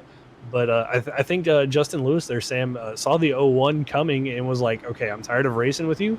I'm going to try to get away from you, and just maybe overdrove 3 and 4 there just a little bit, but thankfully kept it out of that outside wall. I think he got maybe a little bit of a tap, but not enough to deal any damage, as everyone's going to get recycled in and ready to get rolling. We'll be down to now 12 drivers on the lead lap. Bob Skinner will be the only driver just 1 lap down. Rich Jameson 2 laps down. Same with Corey Ennis, and that of James Hackworth Jr. 2 laps down. Tom Sinchak trapped 5 laps down since the first caution. Trevor, that's got to be frustrating for the 8 machine, who's hoping just to get a couple of more points to help out his cause for more positioning to assist into the playoffs. Yeah, it's not the night that Tom wanted after the heavy contact that he had at the start of the race, and then the pit road penalty that he had on top of that kind of just compounded everything that he had happened to him. And I'm sure Tom's frustrated, but we know how fast he's been all season long in that 8 machine. So definitely look to see him turn it around next week when we get into the playoffs and see what he can do. But tonight, definitely not the night that 8 team wanted to have. Absolutely not. But up front, Vincent Sora, Brian Johnson only got a small glimpse of that restart, and seeing how Vinny was able to pull away, Brian easily able to drop back down. It's the battle for third that's going to be the most interesting. It's going to be Zach Hall, Aaron Kralik with one another. Third place seems to be the gem spot for these restarts, but I don't know how the teammates are going to act with one another, if there's going to be any counting down for Vincent Sora and Brian, or if there's going to be just raw competitive edge of I'm taking off, good luck guessing. Yeah, it's going to be interesting. I mean, we know their teammates, and then also Aaron Kralik, and they're in 4th, also teammates with Vincent and Brian Johnson. So you got those three teammates up there in the top 4, but it's going to be interesting. Johnson had a really good restart there on the outside. Zach Hall didn't get a good jump on the inside behind Vincent Sora, so we'll have to see if Zach can get a little bit better of a restart and try to get his nose to the inside of the 28. But I think based off of just pace that we've seen all night, I think it's going to come down to the 15 and the 28 here tonight for the win. Who's going to get the better restart? Let's find out. Vincent Sora, Brian P. Johnson. Vinny's already got 4 wins this season for that 15 machine, trying to go for his 3rd championship and having the most momentum heading into the playoffs next week, where we head to that of the Legacy Kentucky track, which is going to start the playoffs off. 16 drivers make it into the playoffs, and it is a chase format, meaning that it's all about the most points that you gain throughout the 5 races in the playoffs. Cannot wait for it. Good selection of 1.5-mile short tracks that are going to get us to Homestead for the championship race. But tonight, let's see who's going to have the best momentum for the playoffs. Pace car is off. It is going to be less than 25 laps to go as we're back to green flag racing here at USA Speedway.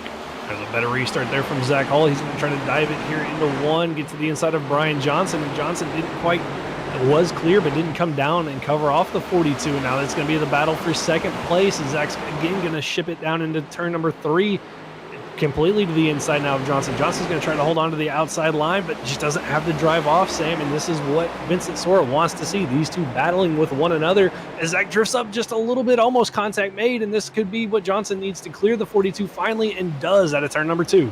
Are over the radio, Zach saying sorry, Brian, for pushing him up. Going to give that second place position back to the 28 machine as it stacks throughout the rest of the field. Aaron Kralik trapped to the outside lane. Here comes Ryan Bird, who's been on an ultimate recovery run. But let's try another restart because we've got another wreck, and it's Corey Ennis getting a little bit of a sneak peek of what victory lane looks like. Yeah, again, Corey just deciding to visit Victory Circle a little bit prematurely, but I think he got a little bit of help from the 38 of Christopher Norris. Going back and looking at that, I think he got a little loose out of 4, and then Norris kind of had nowhere to go as we could try to get that replay pulled up for you. But again, the second time we've seen Corey go sliding through that of Victory Circle. And getting the good shots and angles on what the front stretch looks like. 4th out of the 7, everyone with the cameras getting some great flashes as there's no required damage for the 7 of Corey Ennis. He is 2 laps down. This is going to now assist that Bob Skinner, I believe, was not involved with that wreck in any way. The 82 should be back on the lead lap, but this is exactly what brought out our caution. The 7 out of the corner breaks loose, and Norris giving the final blow. Yeah, just Norris couldn't get it checked up in time. Corey just trying to get back on the throttle a little bit too soon to get by the 8 of Tom Sinchek there, gets loose.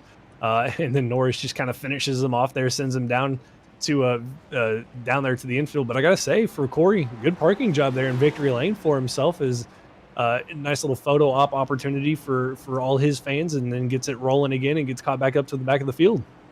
If Corey was not 2 laps down, maybe then you'd say it was a little bit of predicting for the future. Who knows, if we come back to this track next season and Corey puts in the time, the effort, and the practice, could see him in victory lane. Tonight, though, it seems to be down to our top 3 on who is going to be the most set up because, Trevor, they're stacked up once again. Same spots, same positions. But can Zach Hall confirm the pass this go-around? Yeah, it's going to be interesting to see what Zach does here. We saw him. He was able to get to the inside of Brian Johnson, got a better restart this time around than the previous time, and was able to get to the inside, but then just overdrove the corner in 1 and 2.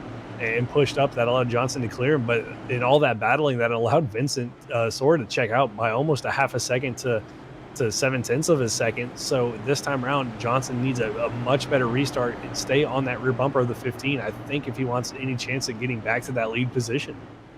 I know we got some Bob Skinner fans out there in chat. We've seen them throughout the week. The 82 back on the lead lap, making it 13 drivers on the lead lap. And Bob again making it into the playoffs because of Thomas Walter not showing up here tonight, nor any of the other competitors that had opportune chances to point their way into the playoffs. The 82 automatically was locked in before this race even started. It was great to see the movement and takeaways for these drivers throughout the season. There was no win in your in system, which is kind of different from other leagues that we cover throughout the week, Trevor. The fact there was no win in your in kind of took away some of these drivers that were doing, one races, would show up and then would just call it a season. Yeah, and it's kind of nice to see that change up the variety in what leagues are doing with their, quote unquote playoff system and how they, point their way in. So not having that win and in system makes it to where you have to show up week in, week out, be consistent with your finishes to have a shot at running for the championship. And that's what we've seen from some of these drivers like Jonathan Cogswell, James Hackworth, and Bob Skinner, that don't have the speed week in, week out to be up there in the top 10, but consistently run top 15, top 20 week in, week out. They found themselves in a position to be the Cinderella story, the underdog going into that chase style format starting next weekend. And they're going to have to find some heroic speed to go for the championship because they've got 2 drivers that are 2-time champions. Vincent Sora, who's the most recent, has done it the last 2 seasons. Larry Yingling, who did it back in the first 3 seasons, was a 2-time champion. And you've also got Brian P. Johnson, who's got a championship under his belt. But who is going to grab the Season 6 championship? Well, it all starts after this race is done and dusted. 15 laps to go, and we're back to green flag action as it's going to be Vincent Sora, a great launch. Brian Johnson as well, a great launch. Zach Hall keeping it side by side with Cedric Hunter. That is exactly where the 42 does not want to be. Yeah, it doesn't want to be, but able to clear that of Cedric. Here comes the one of Brandon Colley to the inside of that 13 machine. He's going to try to get this pass done, and it looks like he might have him cleared here out of 4. They're going to stay side by side down the front straightaway. Brett Delph going to be sliding down to the inside pit wall, going to be bouncing off the wall. No oncoming traffic, so we stay green as the 14 hopes to get straightened out and moving before the leaders show up. As he'll get moving, we'll stay green. Back to the lead position is Vincent Sora, as he's got 3/10 over Brian, and it's time to see what does the 28 have if he wants to get to victory lane, as they're getting a little spooked deeper in the field. Yeah, this is going to be the real test, as it looks like Rich Jamison goes around on the front straightaway, but again, no caution. 13 laps left here to go tonight. Sam, these laps are taken away. Drivers really starting to have issues as they were really pushing for all these positions that they can get.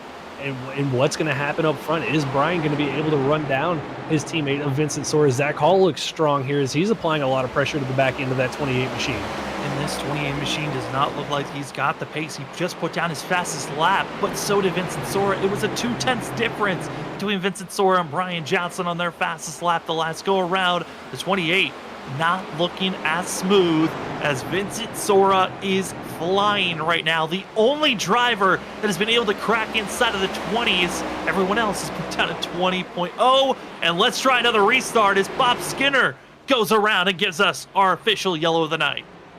And rack him up, try it again, see what if this is going to be the opportunity that Brian Johnson needs for himself to try to pass Vincent Sora. But I gotta say, this has kind of been Sora's motive all season long. Sam doesn't qualify as well as we typically expect, and then figures out the racetrack about halfway through a run, and then we see him up front, and once he gets up front is really hard to get by. We've had very quick cautions that have been going back to back. Not a lot of green flag racing, but if you're one of these drivers 5th on back, do you come in as a group to take fresh rubber and see if that's going to help you with these final, should be around 8 to 7 laps left in this race? I mean, get some gutsy calls, but the driver with the freshest rubber actually going to be on the lead lap. Jonathan Cogswell, that's going to be Larry Yingling in 10th place. He needs some of these drivers to come into pit road to give him some easy positions. Yeah, he's going to need a little bit of help to get back up there, and kind of with how short these runs have been, hasn't been able to use those fresh tires to his advantage. He nor Justin Lewis or Christopher Norris, who pit a couple of laps before Larry, really not been able to get those fresh tires to their use those fresh tires to their advantage. But I will say, Sam, looking at the R-Ticker, Aaron Kralik, Justin Lewis, again, find themselves right by one another yet again. I mean, you got your friends you just stick with, and I guess they're just kind of buddy up for the rest of this race. It's some drivers that are all lap down going to come in, top off on fuel, and get some fresh rubber. But up front, you're sticking to your guns. And for Vincent Sora, Brian Johnson, they needed another fantastic restart. Zach Hall, we'll see what he's got. Vinny, again, put down the fastest lap of the race. What are those tires going to look like for this next restart? After kind of using up these tires, expecting this race to try to stay green, did he put down enough aggressive laps to put any wear down? That was also going to be another question. Yeah, I don't know. Looking at that lap time, I mean, Vincent's best lap that he ran there was a 20.87. Brian Johnson, I mean, on the same lap ran a 21.02. And looking at everybody else's times, all kind of similar, 21.02, 09s.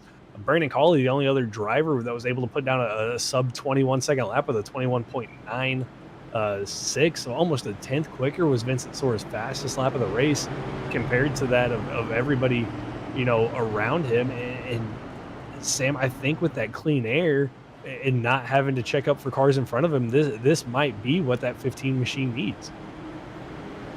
Fresh air, fresh rubber, and able to take off. If you've watched plenty of the other series that we've covered, when you have a driver so dominant, like we've seen Vincent Sora be, Monday night, it's kind of Mark Whitley, where you get the fresh air, it's so difficult to get by some of these drivers once they get in the positions where they can be so successful. Like you said, qualifying hasn't been the strength of the 15 this season, but it's been the raw race pace that has put him into victory lane 4 times this season. And he's trying to get his 5th of the regular season. Tonight's the end of the regular season. Playoffs start next week. as we go to the Legacy Kentucky course. See how the drivers can handle that track, as it is, I gotta say, Legacy Kentucky, one of my more favorite tracks to see drivers attack, multi-groove racing, and who is going to have the true speed to go around one another, as Vincent Sora, Brian P. Johnson, Zach Hall, Brandon Colley, that is Cedric Hunter, going to be your top 5. Ready for a 5-lap shootout of who's going to get to victory lane. The stage is already set for the playoffs, but these drivers want the momentum, they want the praise, they want the honor. And here we go. Vincent Sora, Brian Johnson, Brandon Colley down into turn number 1. And Johnson almost had stayed side by side with his teammate there, but has a really good drive through the center of the corner. But Sora with a better drive off is going to pull away by a couple of Carlings over that 28 machine. Brandon Colley trying to use that outside line to get around the 42 of Zach Hall. He's going to drift a little bit high though, and this could give Zach Hall the opportunity to hold off that 3rd position. But Colley doing a great job on that outside line, just defending from that 42 machine. See the drivers bouncing around in the middle of this pack, trying to find little openings to attack for an inside move, to go for another position. Cedric Hunter now to the inside of Colley, setting up, going for the pass to the inside. And that would be for 4th place as our leaders, Vincent Sora, Brian Johnson. 2/10 is the difference between the two of them with 3 laps to go. Johnson just a tad bit quicker as we still watch this battle between Brandon Colley and Cedric Hunter. As that rages on down the back straightaway, it looks like Cedric got a little bit checked up though, a little bit of contact with the 49 of Ryan Bird. The 13 hangs on to it as they stay side by side. Justin Lewis there in the 07 trying to find any opening that he can. 2 laps to go this time by, and the gap out front still about 2 car lengths. Keeping it close, as close as they possibly can be. 2 laps to go as they head through 3 and 4. Vincent Sora, Brian Johnson, they have been the favorites coming into this season. And now for the Roasted Gems Coffee white flag, will Brian get a little aggressive on his teammate, or will he just settle for 2nd place? Gets to turn 2, gonna keep it within 2/10. He's got one more chance. Will Brian send it to try to bump his teammate out of the way? No, we'll hit the numbers of sticking in 2nd. Vincent Sora takes the crown of the most victories in WSSR history, as he also gets his 5th win of the regular season. And Vinny, and it all came down to that pit stop, Sam. I mean, was able to be quicker than Brian Johnson on pit road and beat him off, and that was pretty much what won him in the race here tonight, getting that clean air. And I'm not sure points-wise, but that win might also have stolen away the regular season championship from that of Zach Hall. Looking at the numbers, I don't know if it's going to be that aggressive. I believe you only get 1 bonus point for a win, 1 for the most laps led, and 1 for leading a lap. Ryan P. Johnson should get the most laps led. 1 good, that's going to be 2 points. I think Zach might be able to just hold on to it barely, but it's going to be close as the numbers will come in, the fireworks fire off, and Vincent Sora gets to burn it down. We'll talk to our top 3 and a spotlight driver right after this.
Welcome back, ladies and gentlemen, for the post-race show on the WSSR Roasted Gems Cup Series race at the TrophySmack.com 200 at USA Speedway. My name is Sam Dyer. With me is Sherry Earhart, Rob Moyer Jr. in the background running productions. Thank you for joining with us as we head to Victory Lane to talk to the new all-time winner of the WSSR. Vinny, it's Sam and Trevor up in the booth. Congratulations on win number 5 here this season, an all-times winner now for yourself with win number 16 in your career here in the WSSR. Man, how are you feeling after that one? Better now that you told me that stat. That's pretty cool. I didn't know that coming into the race, so that's pretty cool to hear. I feel good. I kind of feel bad for Brian because that was definitely his race. He was quicker than me on the long run, I feel like, and just kind of quicker overall, but the clean air was really good tonight, and once I got to clean air, I kind of got to experience what he had all night, and I got to really see why he was that quick. But even when he was behind me, he was still riding my back bumper there. I got a little worried that he was going to be close enough to move me there at the end. Fortunately, he didn't. I don't think he was quite close enough, and I think he realized that. But yeah, I feel a little bit bad for him, but still pretty happy to get another win here. I mean, Vincent, you go back-to-back wins here, the Roval and here at USA Speedway. We had, Legacy, Kentucky next week to kick off the chase. I mean, how are you feeling? I mean, you got to be pretty confident going into Kentucky, going off of back-to-back wins. Yeah, I feel pretty confident. Unfortunately, though, I actually won't even be here next week for the first race of the chase, which kind of sucks. But hopefully, I don't lose too many points, and I can still, with these couple of wins here, I'll be able to stay close enough and be able to fight for the title towards the end of the season. But we're just going to see what I can manage to get for the rest of the races after that, and hopefully tighten up the lead for Zach and I at the top. It certainly made it very much tighter. Vinny, do want to touch back to the race, the pass. It was under pit road. What makes you feel like you could be so consistent? Because we've seen you be a lot faster than everyone else, just able to run down pit road and get out of your box and out of there. Is there anything special that makes you get those pit stops done faster? Or do you feel like it's just your crew being that fast? I mean, there's definitely tricks to learn and just limits that you can push to and not step over the limits because pit road's obviously a really touchy place, especially here. It's 35 miles per hour, so green flag pit stop I honestly didn't do as good as I was hoping to. Brian actually kind of extended the gap on me on the green flag stop, but on that stop when we got the yellow there, I just tightened it up as close as I could coming in, and I got as late as I could on the brakes when I slid into my box, and it was a pretty clean stop in and out, and I was able to just barely beat him off pit road. Well, Vinny, it was awesome to watch you race here tonight. Congratulations on moving through the field and being tied with our biggest mover of the night. Before we let you go, the floor is now yours. Yeah, just everybody in the race tonight. It was a really good race. Awesome to have a really long green flag run here on a short track. You love to see that. Shout out to Brian for running a really good race, not making any mistakes. Like I said, I feel bad for him, but he'll probably win next week. And all of our league sponsors, you guys for broadcasting, my team at Category 5 Esports, and Thompson Chick for the beautiful paint scheme. That is going to be the 15 machine. Vincent Sora, congratulations on another win. And hopefully we'll see you in 2 weeks once the playoffs are underway. Thank you, boys. You have a good one. Well, as we go from victory lane, let's head to second place as we go to the 28 machine of Brian P. Johnson. Brian coming away second place. I know you wanted the win. You dominated for the first half, if not more than the first half. Man, how are you feeling, though, with coming away with a second place finish? Well, I made it to lap 2, so that was a big improvement from last week. But yeah, the race was going pretty good. I didn't really do a whole bunch of practice, so it was just kind of last minute procrastination practice in the session before the race, and got the brakes where I felt comfortable, and it worked out. You know the car in the track tonight was playing into my hands, and yeah, led a whole bunch of laps up until green flag pit stops, and there wasn't really any strategy to that either. It was just kind of, well, now seems like a good time because nobody else was pitting, so I knew they were waiting for me. And so then got that done. People stayed out and got the lead back with a big lead to second place, and all was looking good. All I had to do is keep doing what I was doing, and then of course, get the late race caution that leads to more late race cautions, and uh Unfortunately, Vinny beat me on pit road. I don't know if it was just, I didn't get into my box fast enough, as fast as he did, or if it was one of those, his pit crew is going to be randomly faster than mine, or what. But when you have that many cautions there at the end and it's all short runs and clean air is so dominant in these cars at short tracks like they still are, you're not going to be able to do anything. So, I gave it everything I had, but Vinny, he's he's not going to make a mistake. So, as soon as he beat me off at pit road, and I knew we were going to get a whole bunch more cautions. So I was like, well, that's I'm going to do what I can, but that's pretty much the race. But like I said, big improvement from last week, and now we got the chase starting, points reset. Not as high as I would have hoped, but just got to be consistent here going into the chase, much more consistent than my regular season has. And if that plays out, then I'll be up there. I mean, Brian, how big of a difference was that dirty air? I know we didn't get a lot of green flag laps with you behind Vincent Sora, but I mean, how much of a difference did you notice being behind him for those couple of laps that we were running under green there? Oh, it was huge. Entry, it didn't really matter a whole lot. In the middle, it didn't matter, but it was all on exit.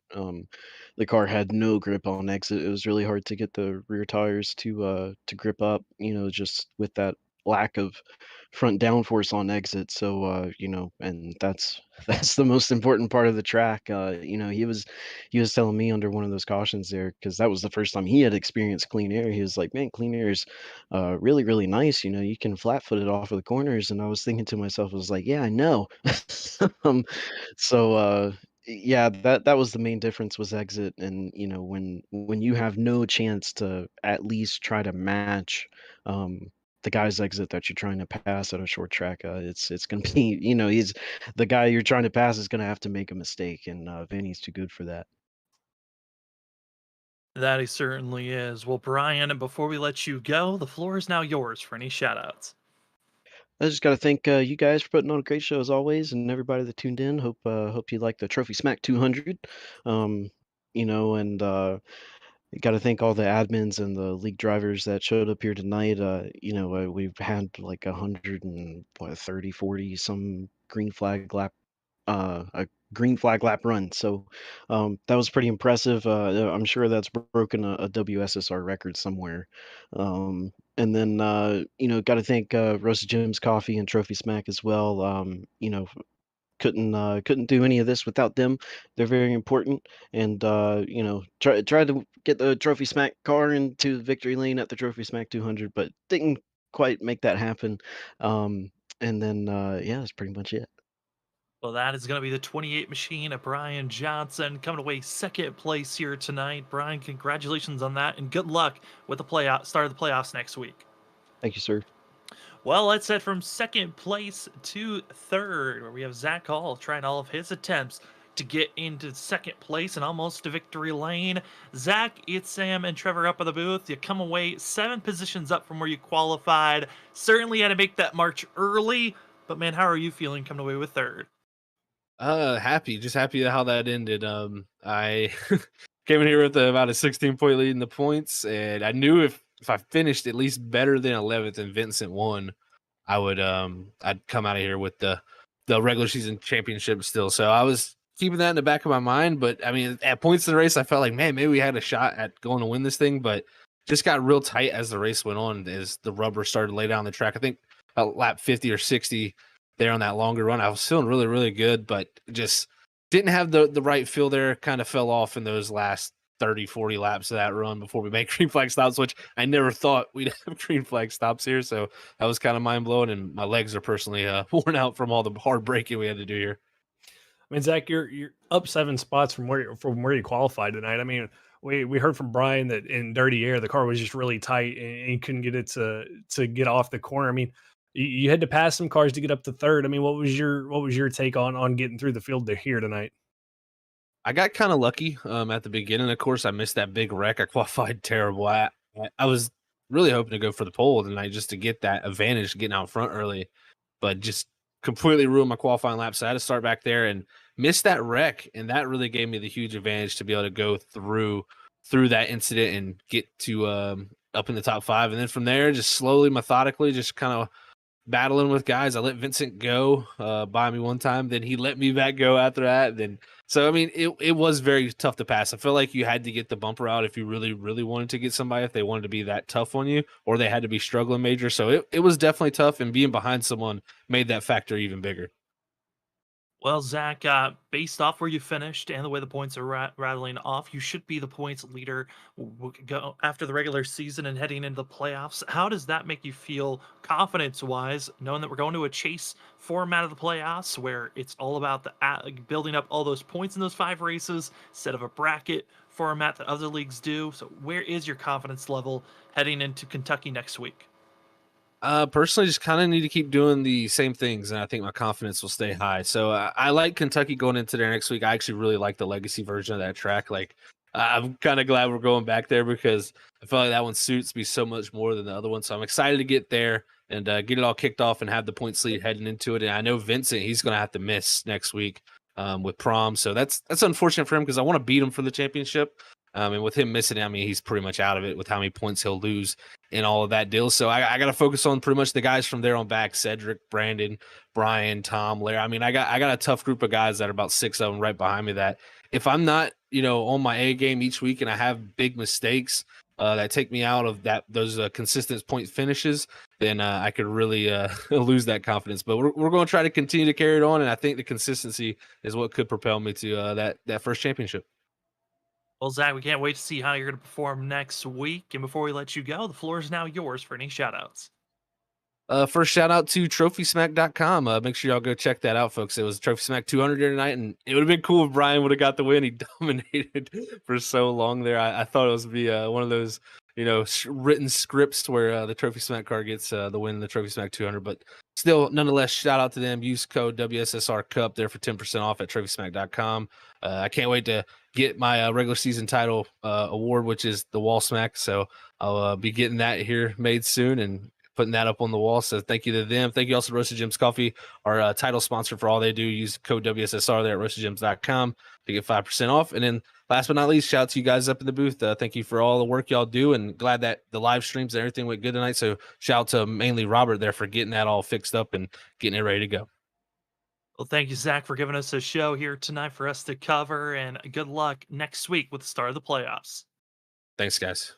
Well, from that third place, let's head deeper in the field. Our spotlight driver going to be someone that was doing well in the first half of the race, but after pit stops, it all went upside down.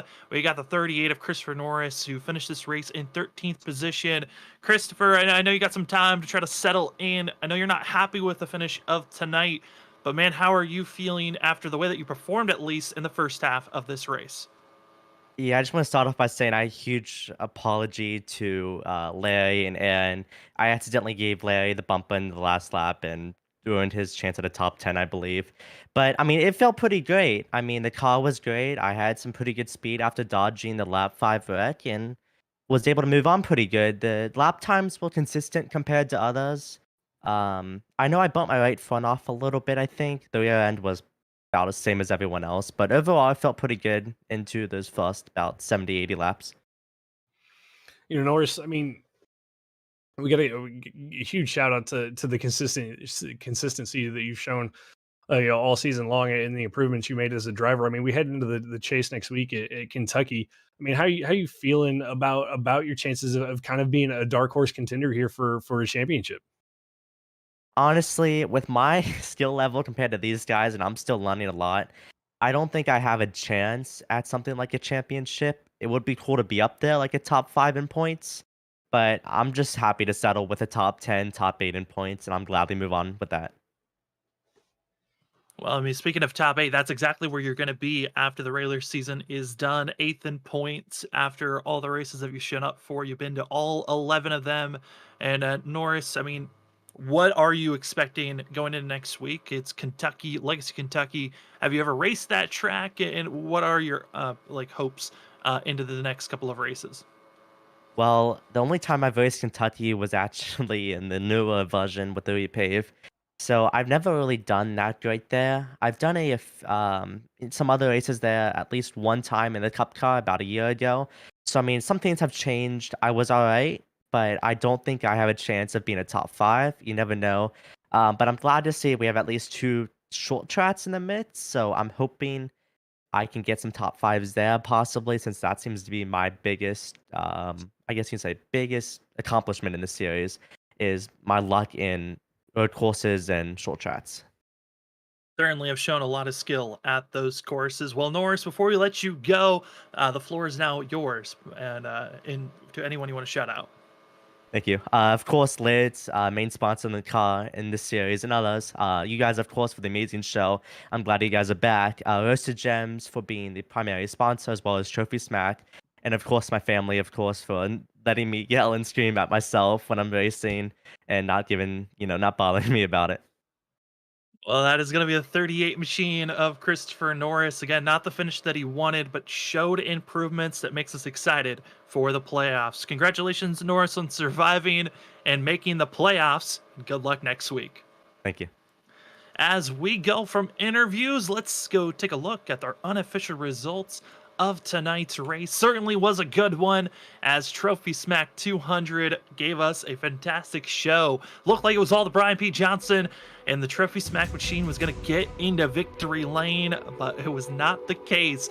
Late caution came out, pit stops were made, and the 15 got the fresh air that got him into the position to go for the win. Vincent Sora gained his 5th win of the season, 16th career in the WSSR, taking the title of the most winningest driver in this series. In just 3 seasons, Vinny has done that, showing the skill level this 15 has. Ryan going to come away with 2nd, Zach Hall 3rd, 4th is going to be Brandon Colley, Cedric Hunter 5th, 6th goes to Justin Lewis, Ryan Bird 7th, 8th goes to Aaron Kralik, Jonathan Coxwell 9th, and Brad Delph finishing out our top 10. Yeah, Larry Yingling right after finishes 11th after being on that kind of odd strategy that he was on. I mean, Norris did say that he'd like to apologize. Didn't see that contact, but Larry finishing up there in 11th. Bob Skinner getting his way into the playoffs, gets himself a solid top 12 finish for himself. Corey Ennis after a couple of trips to the victory lane, but not the way that he wanted to make that trip to victory lane. Is going to end up in 14th. And then, further on down the field, I mean, down there in 17th, Tom Sinchek, after being caught up in that lap 5 wreck, Sam not able to recover for himself, finishes 5 laps down there in 17th position, and definitely going to have to turn it around when we get to Kentucky next week for the playoffs. And the playoffs, cannot wait for it. 16 drivers have made it into the playoffs, but we know one is missing out next week, and it's the back-to-back champ, Vincent Sora, not going to be there for Kentucky, but Zach Hall is going to be going into the playoffs. Joining with him again is Vincent Sora, Cedric Hunter, Brandon Colley, as well as Brian Johnson, Tom Sinchek, Larry Yingling, Christopher Norris, Ryan Bird, Eric Kralik, Rich Jameson, Kyle Rochelle, Jonathan Cogswell, James Hackworth Jr., Brad Delph, and the last driver, Bob Skinner in the 82. All 16 drivers have been added into the playoff pool, and now we got 5 races coming up where the goal is to be the driver with the most points after those 5 races are done, and you get the Season 6 championship. I mean, Trevor, I can't wait for it. And the news that Vincent Sora is not racing next week leaves this championship completely wide open. Yeah, it kind of just opens a door for really anybody. I mean, we've seen Zach Hall have speed. We've seen the speed that Brian Johnson's had. So, I mean, this really just kind of throws it up in the air. A chance for maybe Larry to get his 3rd championship of his career here in WSSR with the consistency that we've seen from him throughout the season since he's made his return. Or who knows, maybe Vincent Sora comes back, Sam rattles off 4 wins in a row and gets the championship. I mean, I wouldn't hold it past him, but with him missing next week, it's going to make things really interesting for this playoff. That it is. I mean, you never know who could get this thing done. I mean, we've seen other drivers in other series just go crazy and go for massive wins and just rattle off some incredible stints. But who can get it done? We'll have to find out next week at Kentucky. But for us here at Freaky Fast Broadcasting, I know we've been having a couple of days this week of just not being able to stream because of internet issues and just The internet technology sometimes doesn't work out, but it looks like after tonight, we are back full force and ready to give you the streams of all the incredible races and series that we cover here on Freaky Fast Broadcasting. We'll be back on Monday night with ISRC Truck Series. Tuesday is the Full Send Racing Series with their trucks. Wednesday's Wicked Racing League. Thursday's the ARC Cars for the Stars and Stripes. Then we're right back here for WSSR playoffs. About to be settled in as all of our leagues are now set, stable, ready to go. Trevor, everyone as we head into May is in the playoffs and ready for some great racing. Oh, it's an exciting time, Sam. Cannot wait to help cover it and to watch and tune in throughout the week as the playoffs are underway. It is definitely not a time that you want to miss here on Freaky Fast Broadcasting, as the excitement level is just going to keep ramping up as we get ready to crown champions. Ready to crown a champion in all of our different series, and tonight certainly was a good one. The last race of the regular season, Zach Hall is our regular season champion, as well as Vincent Sora comes away with the most wins of this season with 5. Incredible for himself. Well, if you want to see unique cars at unique tracks, us here at Freaky Fast Broadcasting have a unique experience for you, and that's to help out for charity. Here at Freaky Fast Broadcasting, we have done charity events in the past. Last year, it was the 6 Hours of Daytona. Earlier this year, we had that of the Daytona 500, both for the Juvenile Diabetes Research Foundation.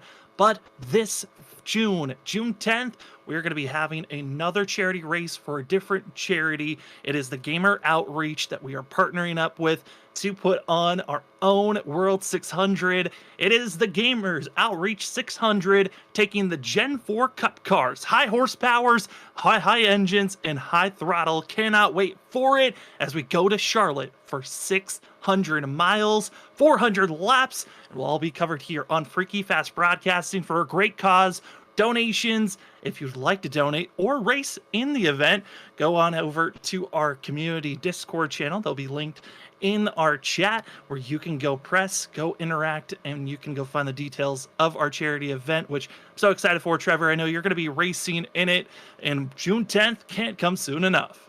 It definitely cannot. I mean, it's going to be a lot of fun. High horsepower, low downforce at Charlotte, 400 laps, 600 miles. It's going to be a workout, but it's going to be a great race, and one that I'm definitely excited to take part in.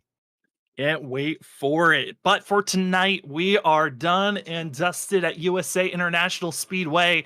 Thank you for being with us. Our driver and that of our Trophy Smack winning moment of the race goes to Vincent Sora, the 15, getting himself into victory lane, going for the history books. Won't be able to go for a championship, most likely. He's gonna need a miracle as we head into the playoffs. We'll see how well he can do. Trophy Smack, as well as that of Roasted Gems Coffee, thank you for being major sponsors for the WSSR. For tonight, for myself, Sam Dyer, for Trevor Earhart, Robert Moyer Jr., and everyone else here at Freaky Fast Broadcasting, thank you for joining with us on your Saturday evening. We'll see you on our next Freaky Fast Broadcast Monday night ISRC Truck Series.